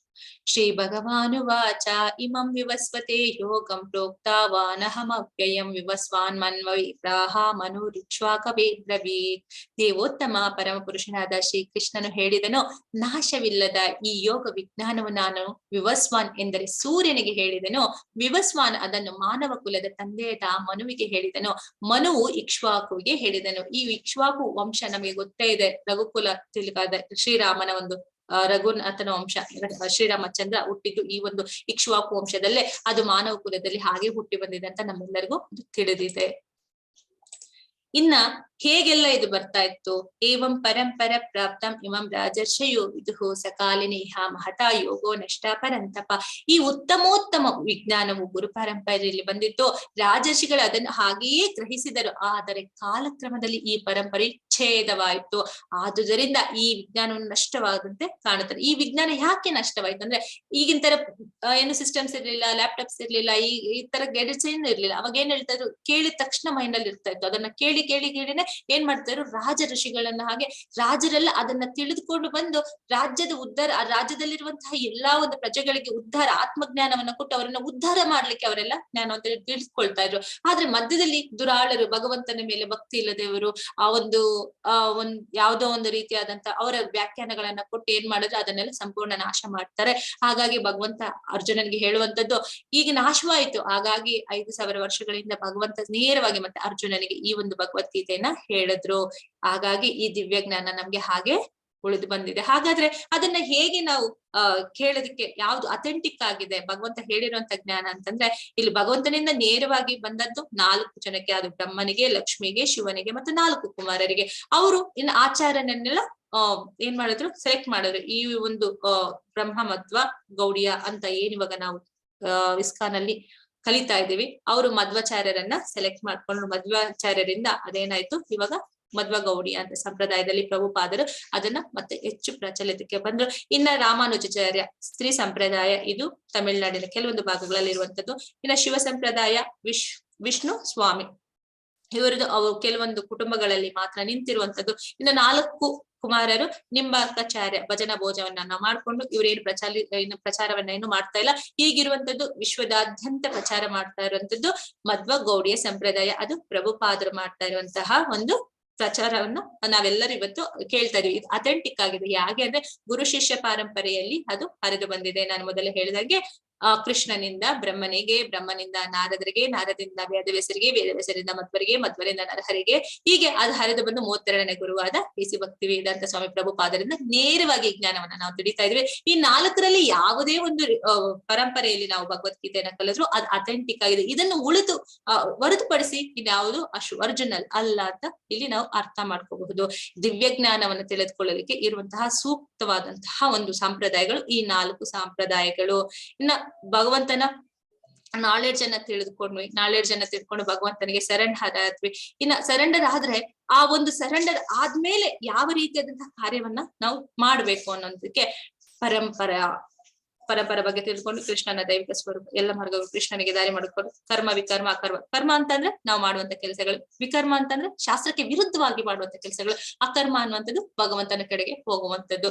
ಇನ್ನ ಯಜ್ಞ ಅದ್ರ ಬಗ್ಗೆ, ಜಪ ಯಜ್ಞ ಅದ್ರ ಬಗ್ಗೆ ತಿಳ್ಕೊಂಡು ಜ್ಞಾನವನ್ನು ಪಡೆಯುವ ವಿಧಾನಗಳು, ನಾವು ಯಾವ ಬಗ್ಗೆ ಎಲ್ಲಿಂದ ತಿಳ್ಕೊಬೇಕು ಅನ್ನೋದನ್ನ ನಾವು ಅರ್ಥ ಮಾಡ್ಕೊಂಡು. ಇನ್ನು ಕೃಷ್ಣ ಪ್ರಜ್ಞೆಯಲ್ಲಿ ಆ ಪಡ್ಕೊಂಡಂತಹ ಜ್ಞಾನವನ್ನ ಯಾವ ರೀತಿ ಅಳವಡಿಸ್ಕೋಬೇಕು. ನಾವು ಶಾಸ್ತ್ರಗಳಲ್ಲದೆ ಒಂದು ಕರ್ಮವನ್ನ ಮಾಡ್ತೀನಿ ಅನ್ನೋದಾದ್ರೆ ನಮ್ಗೆ ಅದು ಫಲವನ್ನ ಕೊಡುತ್ತೆ. ಫಲವನ್ನ ಕೊಟ್ಟು ಏನ್ ಮಾಡುತ್ತೆ, ಉನ್ನತ ಲೋಕಗಳಿಗೆ ಹೋಗಿ, ಸ್ವರ್ಗ ಲೋಕಗಳಲ್ಲಿ ಹೋಗಿ ನಾವು ಆ ಒಂದು ಸ್ವರ್ಗದ ಸಂತೋಷವನ್ನ ಪಡೆದು ಮತ್ತೆ ಮರ್ತ ಲೋಕಕ್ಕೆ ಬರ್ತೀವಿ. ಅದೇ ಭಗವಂತನ ಒಂದು ಭಕ್ತಿಯನ್ನ ಮಾಡಿದ್ರೆ ನಮ್ಗೇನಾಗತ್ತೆ, ನಾವು ಉನ್ನತ ಸ್ಥಾನ ಗೋಲೋಕಕ್ಕೆ ಮರಳಿ ದೇವೋತ್ತಮನಿಗೆ ಹೋಗ್ತೀವಿ. ಇನ್ನ ಶಾಸ್ತ್ರಗಳ ವಿರುದ್ಧವಾಗಿ ಹೋದ್ರೆ ನಾವೇನ್ ಮಾಡ್ತೀವಿ, ಅದೋ ಪತನಕ್ಕೆ ಹೊಂದ್ತೀವಿ. ಹೀಗಾಗಿ ಕರ್ಮಯೋಗ ಕೃಷ್ಣ ಪ್ರಜ್ಞೆಯಲ್ಲಿ ಕಾರ್ಯ. ಇದಕ್ಕೆ ಒಂದು ಕತೆ ಕೂಡ ನೀವು ನೋಡಿದ್ದೀರಾ, ಅದನ್ನ ಹೇಳ್ತೀನಿ. ಅರ್ಜುನ ಉವಾಚ ಸನ್ಯಾಸಂ ಕರ್ಮಣಂ ಕೃಷ್ಣ ಪುನರ್ಯೋಗಂ ಚ ಸಂಶಸಿ ಯಚ್ರೇಯ ಏತಯೋರೇಕಂ ತನ್ಮೇ ಬ್ರೂಹಿ ಸುನಿಶ್ಚಿತಂ. ಅರ್ಜುನನು ಕೇಳಿದನೆ, ಹೇ ಕೃಷ್ಣ, ಮೊದಲು ನೀನು ಕರ್ಮವನ್ನು ಬಿಡಬೇಕೆಂದು ಹೇಳುತ್ತೀಯೆ, ನಂತರ ನೀನು ಭಕ್ತಿಪೂರ್ವಕ ಕರ್ಮ ಮಾಡಬೇಕೆಂದು ಹೇಳುತ್ತೀಯೆ, ಇವೆರಡರಲ್ಲಿ ಯಾವುದು ಹೆಚ್ಚು ಶ್ರೇಷ್ಠ ಎಂದು ನನಗೆ ಖಚಿತವಾಗಿ ಹೇಳುವಿಯಾ? ಭಗವಂತನ ಹತ್ರ ಪ್ರಶ್ನೆಗಳನ್ನ ಕೇಳ್ತಾ ಇರೋದು. ನೀನು ಕರ್ಮ ಕರ್ಮ ಯಾವ ರೀತಿ ಕರ್ಮ ಬಿಡ್ಬೇಕು? ಇಂದ್ರಿಯ ಭೋಗಕ್ಕೋಸ್ಕರ ಮಾಡ್ಕೊಳ್ಳುವಂತ ಕರ್ಮವನ್ನ ಬಿಡ್ಬೇಕು. ನಾವ್ ಏನೇ ಕೆಲಸ ಮಾಡ್ತಾ ಇದ್ರು ಕೃಷ್ಣನಿಗೆ ನಾವು ಕನೆಕ್ಟ್ ಮಾಡ್ಬೇಕಾದ್ರೆ ಅದು ಕರ್ಮ ಬಂಧನ ಮಾಡಲ್ಲ. ಇಲ್ಲಿ ಇನ್ನು ದೃಢಪಡಿಸ್ಕೊಳ್ತಾ ಇದ್ದಾರೆ ಅರ್ಜುನ, ಹಾಗಾದ್ರೆ ನಾನು ಯಾವ ರೀತಿ ಕರ್ಮವನ್ನ ಮಾಡ್ಬೇಕಾ ಅಥವಾ ಭಕ್ತಿ ಯೋಗವನ್ನ ಮಾಡ್ಬೇಕಾ? ಭಗವಂತ ಹೇಳುವಂತದ್ದು, ಭಕ್ತಿಯಲ್ಲಿ ಕರ್ಮಯೋಗವನ್ನ ಮಾಡಿದಾಗ ಯಾವುದೇ ರೀತಿಯಾದಂತಹ ಕರ್ಮ ನಿನಗೆ ಬರೋದಿಲ್ಲ. ಜ್ಞೇಯಸ್ಸ ನಿತ್ಯ ಸನ್ಯಾಸಿ ಯೋನಾದ್ವೇಷಣ ಕಾಂಕ್ಷತೆ ನಿತ್ತನ್ವೋ ಹಿ ಮಹಾಬಾಹೋ ಸುಖಂ ಬಂಧತ್ತ ಮುಚ್ಚತೆ. ಕರ್ಮ ಫಲದಲ್ಲಿ ತಿರಸ್ಕಾರವಾಗಲಿ ಅಪೇಕ್ಷೆಯಾಗಲಿ ಇಲ್ಲದವನನ್ನು ನಿತ್ಯ ಸನ್ಯಾಸಿ ಎಂದು ತಿಳಿಯಬೇಕು. ಮಹಾಬಾಹುವಾದ ಅರ್ಜುನನೇ ದ್ವಂದ್ವಗಳಿಂದ ಮುಕ್ತನಾದ ಇಂತಹ ಮನುಷ್ಯನು ಸುಲಭವಾಗಿ ಐಹಿಕ ಬಂಧನದಿಂದ ಪಾರಾಗುತ್ತಾನೆ ಮತ್ತು ಸಂಪೂರ್ಣವಾಗಿ ಮುಕ್ತನಾಗುತ್ತಾನೆ. ಯಾರು ಈಗ ಭಕ್ತಿಯನ್ನ ಅಂದ್ರೆ ಭಕ್ತಿಯ ಮುಖಾಂತರ ಕರ್ಮವನ್ನ ಯಾರು ಮಾಡ್ತಾ ಇರ್ತಾರೆ, ಅವರು ಕರ್ಮ ಫಲದಲ್ಲಿ ಬಂದಾಗ ಬೇಡ ಅಂತಾನೂ ಹೇಳಲ್ಲ ಅಥವಾ ಬರ್ಲಿ ಅಂತಾನೂ ಅನ್ಕೊಳ್ಳಲ್ಲ, ಯಾವಾಗ್ಲೂ ಸಮಸ್ಥಿತನಾಗಿ ಇರ್ತಾನೆ. ಅವನು ನಿತ್ಯ ಸನ್ಯಾಸಿ. ಅವನು ಗೃಹಸ್ಥಾಶ್ರಮದಲ್ಲಿ ಇರ್ಲಿ, ವಾನಪ್ರಸ್ಥದಲ್ಲಿ ಇರ್ಲಿ, ಬ್ರಹ್ಮಚರ್ಯ ಆಗಿರ್ಲಿ, ಇನ್ ಯಾವುದೇ ಒಂದು ಸ್ಟೇಜ್ ಅಲ್ಲಿ ಇದ್ರು ಕೂಡ ಅವನು ಏನಾಗ್ತಾನೆ, ಕೃಷ್ಣ ಜ್ಞಾನವನ್ನ ತಿಳಿದುಕೊಂಡ ತಕ್ಷಣ ಅವನು ನಿತ್ಯ ಸನ್ಯಾಸಿ ಅಂತ ಹೇಳ್ಬೇಕು. ಅವ್ರು ಇನ್ನೇ ಎಷ್ಟೋ ತಪ್ಪುಗಳನ್ನ ಮಾಡಿರ್ಲಿ, ಈಗ ಭಕ್ತಿಯನ್ನ ಮಾಡ್ತೀನಿ ಅಂದಾಗ ಅವನನ್ನ ನಾವೇನ್ ಮಾಡ್ಬೇಕು, ಗೌರವಿಸಬೇಕು. ಹಾಗಾಗಿ ಈ ಕೃಷ್ಣ ಜ್ಞಾನವನ್ನ ತಿಳಿದವನನ್ನ ನಿತ್ಯ ಸನ್ಯಾಸಿ ಅಂತ. ಗೃಹಸ್ಥನಾಗಿದ್ರು ಪರವಾಗಿಲ್ಲ, ವಾನಪ್ರಸ್ಥನಾಗಿದ್ರು ಪರವಾಗಿಲ್ಲ, ಬ್ರಹ್ಮಚರ್ಯ ಆಗಿದ್ರು ಪರವಾಗಿಲ್ಲ, ಕೃಷ್ಣ ಜ್ಞಾನವನ್ನ ತಿಳಿದವನನ್ನ ಮಾತ್ರ ಸನ್ಯಾಸಿ ಅಂತ ಕರಿಬೇಕು ಅಂತ ಇಲ್ಲಿ ಭಗವದ್ಗೀತೆ ನಮ್ಗೆ ಹೇಳುತ್ತೆ. ಇಂಥವನ್ ಏನ್ ಮಾಡ್ತಾನೆ, ದ್ವಂದ್ವಗಳಿಂದ ಮುಕ್ತನಾಗಿ ಇಂತಹ ಮನುಷ್ಯನು ಸುಲಭವಾಗಿ ಐಹಿಕ ಬಂಧನದಿಂದ ಪಾರಾಗ್ತಾನೆ. ನಿಜವಾದ ಸಮಸ್ಯೆ ಏನು ನಮ್ಮದು ಅಂತಂದ್ರೆ, ಯಾವುದು ನಮ್ಮ ಮನೆಯ ಒಂದು ಸಮಸ್ಯೆಗಳು ಅಲ್ಲ, ಈ ಭೌತಿಕ ಸಮಸ್ಯೆಗಳೆಲ್ಲ. ನಮ್ಗೆ ಇರುವಂತದ್ದು ಜನ್ಮ ಮೃತ್ಯು ಜರಾ ವ್ಯಾಧಿ, ಈ ಒಂದು ಭಾವಸಾಗರದಿಂದ ನಾವು ಹೊರಗಡೆ ಬರ್ಬೇಕು. ಇದರಿಂದ ಮುಕ್ತಿಯನ್ನ ಪಡಿಬಹುದು ಅಂತ ಭಗವಂತ ನಮ್ಗೆ ಇಲ್ಲಿ ಹೇಳ್ತಾನೆ. ಅದಕ್ಕೆ ಸಂಪೂರ್ಣವಾಗಿ ಮುಕ್ತನಾಗುತ್ತಾನೆ. ಫಲಾಸಕ್ತಿ ಇಲ್ಲದ ಕರ್ಮಕ್ಕೆ ಪ್ರತಿಕ್ರಿಯೆ ಇಲ್ಲ. ಈಗ ಒಂದು ಬೀಜವನ್ನ ನಾವು ಭೂಮಿಗೆ ಹಾಕ್ಬೇಕಾಗಿದೆ, ಯಾವುದೋ ಒಂದು ಗಿಡ ಬೆಳೆಸ್ಬೇಕಾಗಿದೆ, ಆ ಬೀಜದಿಂದ ಬರುತ್ತೆ. ಆ ಬೀಜವನ್ನ ನಾವು ತೆಗೆದುಕೊಂಡು ಹೋಗಿ ಒಂದು ನಿಮಿಷ ಬೆಂಕಿಯಲ್ಲಿಟ್ಟು ಸುಟ್ಟು ಮತ್ತೆ ತಗೊಬಂದು ನಾವೇನಾದ್ರೂ ಭೂಮಿಯಲ್ಲಿ ಹಾಕ್ತಿವಿ ಅಂತಂದ್ರೆ ಬೆಳಿಲಿಕ್ಕೆ ಸಾಧ್ಯವಾ? ಯಾಕೆ ಬೆಳಿಲಿಕ್ಕೆ ಸಾಧ್ಯ ಇಲ್ಲ. ಯಾಕೆ ಅಂತಂದ್ರೆ ಅದರಲ್ಲಿ ಬೆಳೆಯುವಂತಹ ಅಂಶ ಏನಾಗಿದೆ, ಸುಟ್ಟು ಹೋಗಿದೆ, ಹಾಗಾಗಿ ಅದು ಬೆಳೀತಾ ಇಲ್ಲ. ಹಾಗೆ ನಾವು ಏನಾದ್ರೂ ಕೆಲಸವನ್ನ ಮಾಡಿದ್ರೆ ನಮ್ಮಲ್ಲಿ ಫಲಾಸಕ್ತಿ ಇಲ್ಲ ಅಂತಂದ್ರೆ ನಮ್ಗೆ ಇನ್ನೊಂದು ಜನ್ಮ ಬರ್ಲಿಕ್ಕೆ ಸಾಧ್ಯ ಇಲ್ಲ. ನಾವ್ ಯಾವಾಗ ನಮ್ಗೆ ಆಸಕ್ತಿ ಇದೆ, ನಾನ್ ಅನುಭವಿಸ್ಬೇಕು, ನನಗೆ ಅದು ಬೇಕು ಅಂದಾಗ ಇನ್ನೊಂದು ಜನ್ಮವನ್ನ ಪಡೆದುಕೊಳ್ತೆ. ಆ ಜನ್ಮದಿಂದ ನೀನೇನ್ ಮಾಡ್ತೀಯ, ಆ ಫಲಾಸಕ್ತಿಯನ್ನ ನೀನು ಆಸಕ್ತಿ ಇಲ್ಲ, ಆ ಫಲದಿಂದ ನೀನೇನಾಗ್ತೀಯ, ಆ ಒಂದು ಸಂತೋಷವನ್ನ ಪಡ್ಲಿಕ್ಕೆ ಪ್ರಯತ್ನ ಪಡ್ತೀಯ. ನಿಜವಾಗ್ಲೂ ಸಂತೋಷವಿದ್ಯಾ? ನಾವು ರಾಂಗ್ ಪ್ಲೇಸ್ಗೆ ಬಂದು ರೈಟ್ ಥಿಂಗ್ಸ್ ಏನಾಗ್ತಾ ಇದೀವಿ, ಒಂದು ಪರ್ಮನೆಂಟ್ ಸೊಲ್ಯೂಷನ್ ಅನ್ನ ಹುಡುಕ್ತಾ ಇದ್ದಂಗೆ ಆಯ್ತು. ಹಾಗಾಗಿ ಏನ್ ಮಾಡ್ಬೇಕು, ನಿಜವಾದ ಸಮಸ್ಯೆ ನಮ್ದು ಜನ್ಮ ಮೃತ್ಯು ಜರ ವ್ಯಾಧಿ ದುಃಖಾಲಯ ಅಶಾಶ್ವತಂ. ಈ ಭೌತಿಕ ಜಗತ್ತು ಒಂದು ದುಃಖದ ತವರೂರು ಇದ್ದಾಗೆ, ಇದರಿಂದ ನಾನು ಹೊರಗಡೆ ಬೀಳ್ಬೇಕು. ಒಂದು ಕತ್ತಲ ಕೋಣೆಯಲ್ಲಿ ಕಣ್ಣುಗಳನ್ನ ಕಟ್ಬಿಟ್ಟು ಕೈಗಳನ್ನ ಕಟ್ಬಿಟ್ಟು ಬಾರಿಸ್ತಿದ್ರೆ, ಯಾರು ಬಾರಿಸ್ತಿದಾರೆ, ಎಲ್ಲಿ ಹೋಗ್ಬೇಕು, ಏನ್ ಮಾಡ್ಕೋಬೇಕು ಗೊತ್ತಾಗ್ತಾ ಇಲ್ಲ. ಅಂತ ಕತ್ತಲಲ್ಲಿ ಕೂತ್ಕೊಂಡು ನಾವೇನ್ ಮಾಡ್ತಾ ಇದೀವಿ, ನನಗೆ ಸಂತೋಷ ಬೇಕು ಅಂತ ಹುಡುಕ್ತಾ ಇದೀವಿ. ಆದ್ರೆ ನನಗೆ ನಿಜವಾದ ಸಂತೋಷ ಬೇಕು ಅನ್ನೋಂತಾನು ಪರಿಶ್ರಮವನ್ನ ಪಡಬೇಕು, ಶ್ರಮವನ್ನ ಪಡ್ಬೇಕು. ಯಾವ ರೀತಿ? ಬೆಳಗ್ಗೆ ಒಂದ್ ಸ್ವಲ್ಪ ಬೇಗ ಹೇಳ್ಬೇಕು. ಈಗ 6 ಗಂಟೆಗೆ ಎದ್ದೊಳ್ತೀನಿ ಅಂದ್ರೆ ಎದ್ದೊಳ್ಬೇಕು, 5 ಗಂಟೆಗೆ ಒಂದಷ್ಟು ದಿವಸ, ನಂತರ ಏನ್ ಮಾಡ್ಬೇಕು, ಒಂದಷ್ಟು ದಿವಸ 4 ಗಂಟೆಗೆ ಎದ್ದೊಳ್ಬೇಕು, ಬೆಳಗ್ಗೆ ಎದ್ದೊಳ್ಬೇಕು, ಜಪ ಮಾಡ್ಬೇಕು, ಆರತಿ ಏನ್ ಬರುತ್ತೆ ಆನ್ಲೈನ್ಸ್ ಅಲ್ಲೆಲ್ಲ ಈಗ ಎಲ್ಲಾ ಕಡೆ ಇಂಡಿಯನ್ ಟೈಮಿಂಗ್ಸ್ ಅಲ್ಲಿ 4:15 ಎಲ್ಲಾ ಇಸ್ಕಾನ್ಗಳಲ್ಲಿ ಮಂಗಳಾರತಿ ನಡೀತಾ ಇರುತ್ತೆ. ನಮ್ಮ ಮಂಗಳೂರಲ್ಲೂ ಆರತಿ ಅದು ಲೈವ್ ಅಲ್ಲಿ ನಮ್ಗೆ ಸಿಗತ್ತೆ. ಯಾರು 12 ವರ್ಷಗಳ ಕಾಲ ಆ ಭಗವಂತನ ಒಂದು ಮಂಗಳಾರತಿಯನ್ನ ಅಟೆಂಡ್ ಮಾಡ್ತಾರೆ, ಅವ್ರು ಹೇಳಿದ್ದು ವಾಕ್ ಶುದ್ಧಿ ಆಗುತ್ತೆ, ಅವ್ರು ಹೇಳಿದ್ದೆಲ್ಲ ಆಗುತ್ತೆ ಅನ್ನೋದಿದೆ. ಸೊ ನಾವೆಲ್ಲ ದೇವಸ್ಥಾನಗಳಿಗೆ ಹೋಗೋದೇನು ಬೇಡ, ಆನ್ಲೈನ್ ಅಲ್ಲಿ ಆನ್ ಮಾಡಿ ಸುಮ್ನೆ ಇಟ್ಟು ಕೂತ್ ನೋಡಿದ್ರೆ ಆಯ್ತಲ್ವಾ. ಇನ್ನು 50 ವರ್ಷಗಳ ಕಾಲ ಯಾರು ಒಂದು ಭಗವಂತನ ಒಂದು ಆರತಿಯನ್ನ ನೋಡ್ತಾರೆ, ಜಪವನ್ನ ಮಾಡ್ತಾರೆ, ಪ್ರಭುಪಾದ ಹೇಳುವಂತದ್ದು 16 ರೌಂಡ್ ಯಾರು ಮಹಾಮಂತ್ರವನ್ನ ಹೇಳ್ತಾರೆ ಪ್ರತಿದಿನ 50 ವರ್ಷಗಳ ಕಾಲ, ಅವರನ್ನ ನಾನು ಗೋಲೋಕಕ್ಕೆ ಕರೆದುಕೊಂಡು ಹೋಗುವಂತಹ ಜವಾಬ್ದಾರಿ ನನ್ನದು. ಯಾಕಂದ್ರೆ ಆ ಒಂದು ಗೋಲೋಕದ ಕೀ ನನ್ನ ಹತ್ರ ಇದೆ, ಇತ್ತಿಲ ಬಾಗಿಲ ಒಂದು ಕೀ ನನ್ನ ಹತ್ರ ಇದೆ, ನಾನ್ ಕರ್ಕೊಂಡು ಹೋಗ್ತೀನಿ. ಯಾಕಂದ್ರೆ ಸಿದ್ಧ ಪುರುಷರು ಅವ್ರು ಹೇಳಿದ್ದು ಖಂಡಿತ ನಡೀತಾರೆ. ಹಾಗಾಗಿ ನಾವೇನ್ ಮಾಡ್ಬೇಕು, ಇದೆಲ್ಲ ಸುಲಭವಾಗಿರುವಂತದ್ದು, ಏನು ದೊಡ್ಡ ವಿಚಾರವಲ್ಲ, ಸುಲಭವಾಗಿರುವಂತಹ ಈ ವಿಧಾನವನ್ನ ಅಳವಡಿಸಿಕೊಂಡು ನಾವು ಜೀವನದಲ್ಲಿ ಉತ್ತಮ ಗತಿಗೆ ಹೋಗುವಂತಹ ಒಂದು ಪ್ರಯತ್ನವನ್ನ ಪಡಬೇಕು. ಬ್ರಹ್ಮಣ್ಯಧಾಯ ಕರ್ಮಾಣಿ ಸಂಗಂ ತ್ಯಕ್ವಾ ಕರೋತಿ ಯಃ ಲಿಪ್ಯಂತೇನ ಸ ಪಾಪೇನ ಪದ್ಮ ಪತ್ರಾಮಿ ಮಾಂಬಸ. ಫಲಗಳನ್ನು ಭಗವಂತನಿಗೆ ಅರ್ಪಿಸಿ ಯಾರು ನಿರ್ಲಿಪ್ತನಾಗಿ ಕರ್ತವ್ಯವನ್ನು ಮಾಡುವನೋ ಆತನಿಗೆ ತಾವರೆ ಎಲೆ ಮೇಲೆ ಹೇಗೆ ನೀರಿನ ಲೇಪವಿಲ್ಲೋ ಹಾಗೆ ಪಾಪದಲ್ಲಿ ಲೇಪವಿಲ್ಲ. ನಾವು ಸಂಸಾರದಲ್ಲಿ ಇದ್ರು ಕೂಡ ನಮ್ಮ ಒಂದು ಕಾನ್ಸಂಟ್ರೇಷನ್ ಹೆಂಗಿರ್ಬೇಕು ಅಂದ್ರೆ ಕೃಷ್ಣನ ಮೇಲೆ ಇರ್ಬೇಕು, ಎಲ್ಲವನ್ನೂ ಮಾಡ್ಬೇಕು. ಆದ್ರೆ ತಾಯಿದೊಂದು ನಾನು ಉದಾಹರಣೆ ಕೊಟ್ಟೆ. ಸಣ್ಣ ಒಂದು ಕೂಸು ಮಗು ತೊಟ್ಟಿಲಲ್ಲಿದೆ, ಆದ್ರೆ ತಾಯಿ ಕೆಲಸವನ್ನ ಮಾಡ್ತಾ ಇದೆ, ಅವಳು ಅದನ್ನು ಬಿಡ್ತಾ ಇಲ್ಲ, ಮಗುವನ್ನು ನೋಡೋದು ಬಿಡ್ತಾ ಇಲ್ಲ. ಆ ಕೆಲಸ ಮಾಡ್ತಾನೆ ಆ ಮಗು ಬಗ್ಗೆ ಅವಳಿಗೆ ಕ್ಯಾರಿಂಗ್ ಇದೆ, ಅವಳು ನೋಡ್ತಿದ್ದಾಳೆ, ಗಮನಿಸ್ತಿದ್ದಾಳೆ. ಹಾಗೆ ನಾವ್ ಏನೇ ಕೆಲಸವನ್ನ ಮಾಡ್ಬೇಕಾದ್ರೂ ಆ ಭಗವಂತನ ಬಗ್ಗೆ ನಮ್ಗೆ ಯಾವಾಗ್ಲೂ ಯೋಚನೆ ಇರ್ಬೇಕು, ಭಗವಂತನಲ್ಲಿ ಮನಸ್ಸಿರ್ಬೇಕು, ಕೆಲಸಗಳನ್ನು ಮಾಡ್ತಾ ಇರ್ಬೇಕು. ಆಗೇನಾಗುತ್ತೆ, ಯಾವುದೇ ಒಂದು ಪಾಪಕ್ಕೆ ನಾವು ಒಳಗಾಗೋದಿಲ್ಲ. ನಿಜವಾದ ಒಂದು ಬಂಧನ ಏನು ಅಂತಂದ್ರೆ, ಈ ಬಂಧನಕ್ಕೆ ಒಳಗಾದ್ಮೇಲೆ ನಾವೇ ಇನ್ ಮತ್ತೆ ಬರ್ತಾ ಇರ್ತೀವಿ. ಈ ಬಂಧನದಿಂದ ಮುಕ್ತಿ ಆದ್ರೆ ನಾವಿಲ್ಲಿ ಬರ್ಲಿಕ್ಕೆ ಸಾಧ್ಯ ಇಲ್ಲ. ಯಾಕಂದ್ರೆ ಈ ಮಾಯೆ ಅನ್ನೋಂಥದ್ದು ಭಗವಂತನ ಅಂಡರ್ ಅಲ್ಲಿ ಇರುವಂತದ್ದು. ಆ ಮಾಯೆಯಿಂದ ಹೊರಗಡೆ ಬರ್ಬೇಕಂದ್ರೆ ಏನ್ ಮಾಡ್ಬೇಕು, ಭಗವಂತನಿಗೆ ನಾವು ಸರೆಂಡರ್ ಆಗ್ಬೇಕು. ಸರೆಂಡರ್ ಆಗ್ಬೇಕಾದ್ರೆ ಏನ್ ಮಾಡ್ಬೇಕು, ಎಲ್ಲ ಬಿಟ್ಟು ಅಲ್ಲ, ಏನ್ ಮಾಡ್ತಿದೀವೋ ಅಲ್ಲಲ್ಲೇ ಇದ್ದು ಭಗವಂತನನ್ನ ನೆನೆಸ್ತಾ ಇರ್ಬೇಕು. ಭಗವಂತ, ಈ ಒಂದು ಕಾರ್ಯವನ್ನ ನಾನು ಮಾಡ್ತಾ ಇದ್ದೀನಿ, ಇದನ್ನ ಸಕ್ಸಸ್ ಆಗೋಂಗ್ ಮಾಡು. ಭಗವಂತನ ಈ ಒಂದು ಕೆಲಸವನ್ನ ಮಾಡ್ತಾ ಇದ್ದೀನಿ, ಇದರಲ್ಲಿ ಏನೇ ಬರ್ಲಿ ಅದೆಲ್ಲ ಫಲವು ನಿನ್ನದೇ. ಯಾವುದೋ ಒಂದು ರೀತಿಯಲ್ಲಿ ಅವನಿಗೆ ಕನೆಕ್ಷನ್ ಆಗ್ತಾ ಇದ್ದಾಗ ನಾವು ಇದ್ರಿಂದ ನಾವು ಹೊರಗಡೆ ಬರ್ತೀವಿ. ಹಿ ಸಂಸ್ಪರ್ಶ ಭೋಗ ದುಃಖ ಯೋನಯ ಏವತಿ ಆತ್ಯಂತವಂತ ಕೌಂತೆಯ ನತೇಶು ರಮತೆ ಬುಧಃ. ವಿಷಯೇಂದ್ರಿಯಗಳ ಸಂಪರ್ಕವು ದುಃಖವನ್ನುಂಟು ಮಾಡುವುದರಿಂದ ವಿವೇಕಿ ಅದರಲ್ಲಿ ತೊಡಗುವುದಿಲ್ಲ. ಕುಂತಿ ಪುತ್ರನಾದ ಅರ್ಜುನನೇ ಇಂತಹ ಸುಖಗಳಿಗೆ ಆದಿಯೂ ಅಂತ್ಯವೂ ಉಂಟು, ಆದುದರಿಂದ ವಿವೇಕಿ ಆದವನು ಅವುಗಳಲ್ಲಿ ಸಂತೋಷ ಪಡುವುದಿಲ್ಲ. ಇಲ್ಲಿ ಸರಿಯಾಗಿ ನಾವು ಅರ್ಥ ಮಾಡ್ಕೋಬೇಕು. ವಿಷಯೇಂದ್ರಿಯಗಳ ಸಂಪರ್ಕವು ದುಃಖವನ್ನುಂಟು ಮಾಡುವುದರಿಂದ ವಿವೇಕಿಯಾದವನು ಅದರಲ್ಲಿ ತೊಡಗುವುದಿಲ್ಲ. ವಿಷಯೇಂದ್ರಿಯಗಳು ಯಾವುದು? ಪಂಚೇಂದ್ರಿಯಗಳು ನಮ್ಮನ್ನ ಒಂದಲ್ಲ ಒಂದಕ್ಕೆ ಗೀಡ್ ಮಾಡ್ತಾ ಇರತ್ತೆ. ಕಣ್ಣು ನೋಡ್ಬೇಕನ್ಸುತ್ತೆ, ಕಿವಿ ಯಾರ ಬಗ್ಗೆನೋ ಕೇಳಿಸ್ಕೋಬೇಕು ಅನ್ಸುತ್ತೆ, ಏನೋ ಇಲ್ಲ ಸಲ್ಲದ ಗಾಸಿಪ್ಸ್ ಎಲ್ಲ ಮಾತಾಡ್ಬೇಕಾದ್ರೆ ಕಿವಿ ಶಾರ್ಪ್ ಆಗತ್ತೆ, ಮಾತಾಡ್ಬೇಕಾದ್ರೆ ಬೇರೆ ವಿಚಾರಗಳನ್ನೇ ಹೆಚ್ಚಾಗಿ ಮಾತಾಡುವಂಥದ್ದು, ತಿನ್ಬಾರ್ದು ಅನ್ನೋದು ಅದು ತಿನ್ಲಿಕ್ಕೆ ಅದು ಪ್ರಯತ್ನವನ್ನ ಪಡ್ತಾ ಇರುತ್ತೆ. ಇನ್ನ ಸ್ಪರ್ಶೇಂದ್ರಿಯಗಳು ಅದು ಬಯಕೆಗಳನ್ನ ಹೇಳ್ತಾ ಇರುತ್ತೆ. ಹೀಗೆ ಪ್ರತಿಯೊಂದನು ಏನ್ ಮಾಡುತ್ತೆ, ನಮ್ಮನ್ನ ಒಂದಲ್ಲ ಒಂದು ರೀತಿಯಾಗಿ ಒಂದು ಹದಪತನಕ್ಕೆ ಕರ್ಕೊಂಡು ಹೋಗುತ್ತೆ. ಪ್ರಾಣಿಗಳಲ್ಲಿ ಒಂದೊಂದು ಪ್ರಾಣಿಗೆ ಒಂದೊಂದು ರೀತಿಯಾದಂತಹ ವೀಕ್ನೆಸ್ ಇದೆ. ಈಗ ಒಂದು ಹುಳುಗೆ, ಮಿಂಚು ಹುಳುಗೆ ಲೈಟ್ ಅನ್ನ ನೋಡಿದ್ರೆ ಅದಕ್ಕೆ ಅಟ್ರಾಕ್ಷನ್, ಅದು ಹೋಗ್ಬಿಟ್ಟು ಏನ್ ಮಾಡುತ್ತೆ, ಸಾಯುತ್ತೆ. ಅದು ಅಟ್ರಾಕ್ಟ್ ಆಗಿ ಹಾಗೆ ಅಲ್ಲೇ ಹುಟ್ಟುತ್ತೆ, ಅಲ್ಲೇ ಸಾಯುತ್ತೆ. ಇನ್ನ ಇದು ಜಿಂಕೆಗೆ ಶಬ್ದ ಮ್ಯೂಸಿಕ್ ಅನ್ನ ಕೇಳೋದು ಬಹಳ ಇಷ್ಟ. ಏನ್ ಮಾಡ್ತಾನೆ ಬೇಟೆಗಾರ, ಮ್ಯೂಸಿಕ್ ಅನ್ನ ನುಡಿಸ್ತಾ ಇರ್ಬೇಕಾದ್ರೆ ಏನೇನ್ ಅಟ್ರಾಕ್ಟ್ ಆಗಿ ಅದು ಅಲ್ಲಿ ಹೋಗುತ್ತೆ, ಅವನ್ ಬೇಟೆಗಾರನಿಗೆ ಸಿಕ್ಕಿ ಬೀಳುತ್ತೆ ಅಲ್ವಾ. ಆನಂತರ ಈ ಒಂದು ದುಂಬಿ ಆ ಮಕರಂದವನ್ನ ಹೀರ್ಲಿಕ್ಕೆ ಹೋಗುತ್ತೆ. ಇದು ಕೆಲವೊಂದು ವೀನಸ್ ಅಂತ ಹೇಳ್ತಾರೆ, ಸೈನ್ಸ್ ಅಲ್ಲಿ ಬರೋದು. ಅದು ಮಕರಂದವನ್ನ ಹೀರ್ಲಿಕ್ಕೆ ಆ ಹೂವಿನ ಒಳಗಡೆ ಹೂವು ಏನ್ ಮಾಡುತ್ತೆ, ಟ್ರಾಪ್ ಮಾಡುತ್ತೆ. ಸೊ ಅಲ್ಲಿ ಅದೇನಿತ್ತು, ಬಂಧನವಾಗುತ್ತೆ. ಇನ್ನ ಮೀನು ಆ ರುಚಿಗೋಸ್ಕರ ಆ ಗಾಳದಲ್ಲಿ ಬಂದಂತಹ ಗಾಳದ ಹುಳುವನ್ನ ತಿನ್ಲಿಕ್ಕೆ ಹೋಗುತ್ತೆ. ಆ ಮೀನು ಸಿಕ್ಕಿ ಹಾಕೊಂಡು ಅಲ್ಲಿ ಕರ್ಮ ಬಂಧನಕ್ಕೆ ಅದು ಬಂಧನಕ್ಕೆ ಒಳಗಾಯ್ತು. ಇನ್ನು ಆನೆ ಸ್ಪರ್ಶ ಸುಖವನ್ನ ಪಡೆದು ಆ ಹೆಣ್ಣ ಆನೆಯಿಂದ ಹೋಗ್ಲಿಕ್ಕೆ ಹೋಯ್ತು, ಅಲ್ಲಿ ಹೊಂಡವನ್ನ ಮಾಡಿಟ್ಟಿದ್ದ, ಆ ಹೊಂಡದಲ್ಲಿ ಅದು ಬಿತ್ತು. ಸೊ ಪ್ರಾಣಿಗಳಿಗೆ ಒಂದೊಂದು ಇಂದ್ರಿಯಗಳಲ್ಲಿ ಈ ರೀತಿಯಾದಂತಹ ಒಂದು ಆಸಕ್ತಿ ಇರೋದ್ರಿಂದ ಏನಾಗ್ತಾ ಇದೆ, ಬಂಧನಕ್ಕೆ ಒಳಗಾಗ್ತದೆ. ಆದ್ರೆ ಮನುಷ್ಯನ ಪರಿಸ್ಥಿತಿ ಏನೋ, ಎಲ್ಲ ಇಂದ್ರಿಯಗಳು ಅವನಿಗೆ ವೀಕ್ನೆಸ್. ಹಾಗಾಗಿ ನಾವು ಇನ್ನೆಷ್ಟು ಜಾಗೃತರಾಗಿರ್ಬೋದು, ಯಾಗಿರ್ಬೇಕು ಅಂದ್ರೆ ನಾವು ಅದನ್ನ ಕಂಟ್ರೋಲ್ ಅಲ್ಲಿ ಇಡ್ಬೇಕಂದ್ರೆ ಉಪಾಯ, ಸರಳ ಉಪಾಯ ಏನು ಅಂತಂದ್ರೆ ಒಂದೇ ಒಂದು ಉಪಾಯ, ಅದು ಹರಿನಾಮ.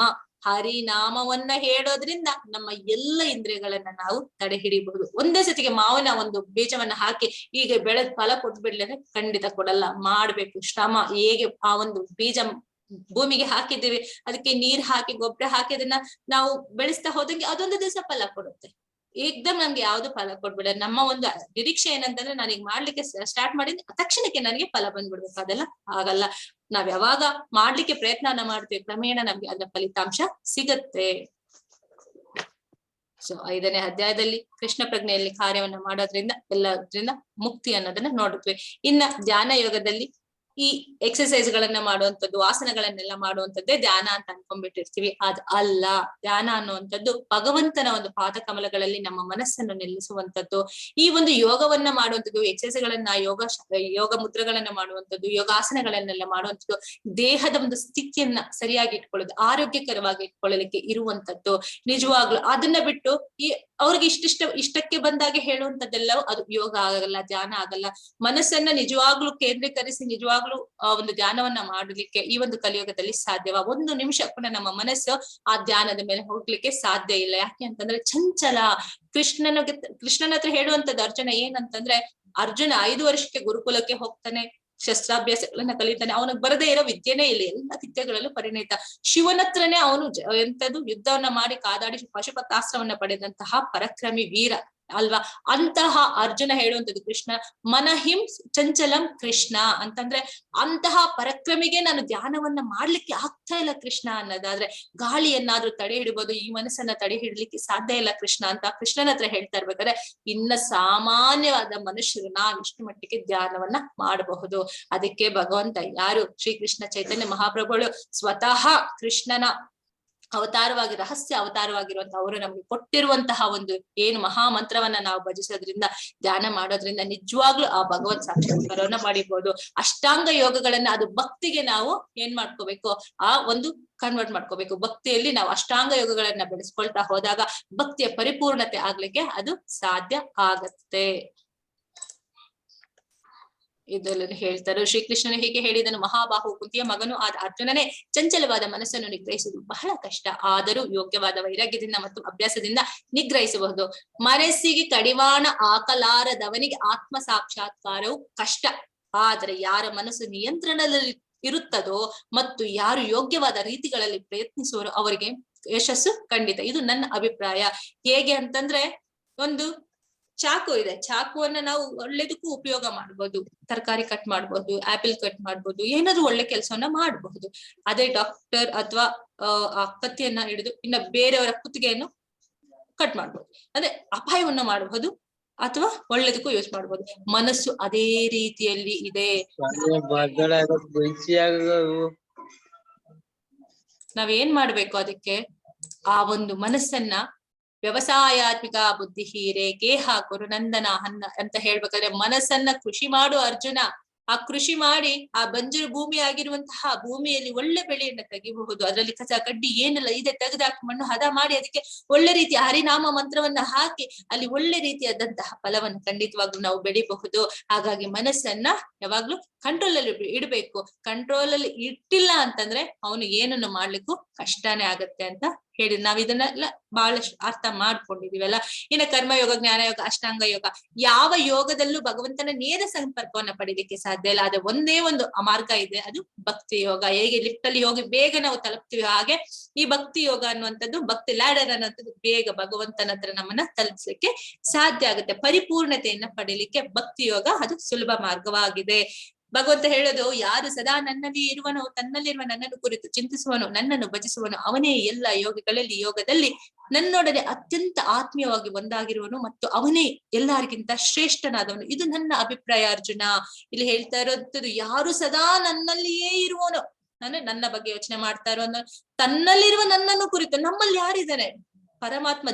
ಜೀವಾತ್ಮದ ಜೊತೆಗೆ ಪರಮಾತ್ಮನಾಗಿ ಭಗವಂತ ನಮ್ಮೊಟ್ಟಿಗೆ ಇದ್ದಾನೆ. ಅವನನ್ನು ಚಿಂತಿಸ್ತಾ ಇರ್ತಾನೋ, ನನ್ನನ್ನು ಭಜಿಸುವನೋ ಯಾವಾಗ್ಲೂ. ಹರೇ ಕೃಷ್ಣ ಮಹಾಮಂತ್ರವನ್ನ ನಾನು ಖಂಡಿತವಾಗ್ಲೂ ನಾನು ಇದೊಂದು ಸಂಕಲ್ಪವನ್ನ ಮಾಡ್ಕೊಂಡಿದ್ದೇನೆ. ನಾನು ಹೇಳ್ತೀನಿ, ಈಗ ಇಸ್ಕಾನ್ ಅಲ್ಲಿ ವೈಷ್ಣವರು ನೋಡ್ಬೇಕು, ಅವ್ರು ಯಾವಾಗ್ಲೂ ಅದ್ರೆ ಒಂದು ಬಾಡಿ ಅಲ್ಲಿ ಅದೊಂದು ಪಾರ್ಟ್ ಆಗ್ಬಿಟ್ಟಿರುತ್ತೆ, ಏನದು ಬೀಡ್ಬ್ಯಾಕ್ ಅಲ್ವಾ.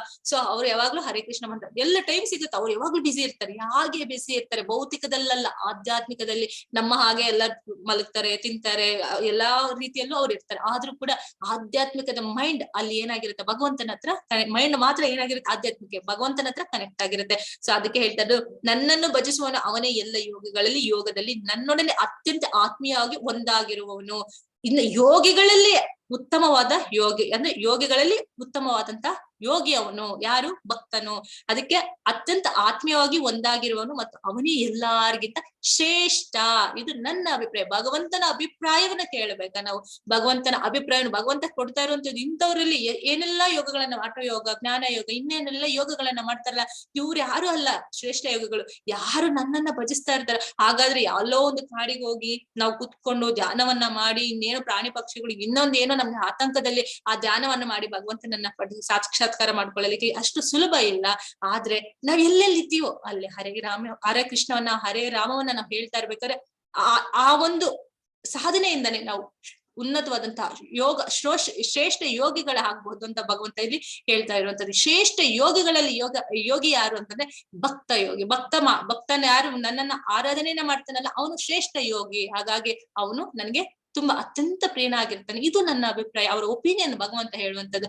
ಹಾಗಾದ್ರೆ ಏಕೆ ತಡ, ಎಲ್ಲರೂ ಹರೇ ಕೃಷ್ಣ ಅವನ ಮಾತ್ರವನ್ನು ದಿನಾನಿತ್ಯ ಹೇಳ್ತಾ ಆ ಭಗವಂತನ ಒಂದು ಪಾತ್ರೆಗೆ, ಆ ಒಂದು ಕರುಣೆಗೆ, ಅವನ ಪಾದ ಕಮಲಿಗೆ ನಾವ್ ಏನ್ ಮಾಡ್ಬೇಕು, ಶರಣಾಗತ್ರೆ ಹಾಗೆ ಅವನ ಒಂದು ಕೃಪೆಗೆ ಪಾತ್ರರಾಗುವಂತಹ ಕೆಲಸದಲ್ಲಿ, ಸಾಧನೆಯಲ್ಲಿ ನಮ್ಮನ್ನ ನಾವು ತೊಡಗಿಸ್ಕೊಳ್ಬೇಕು.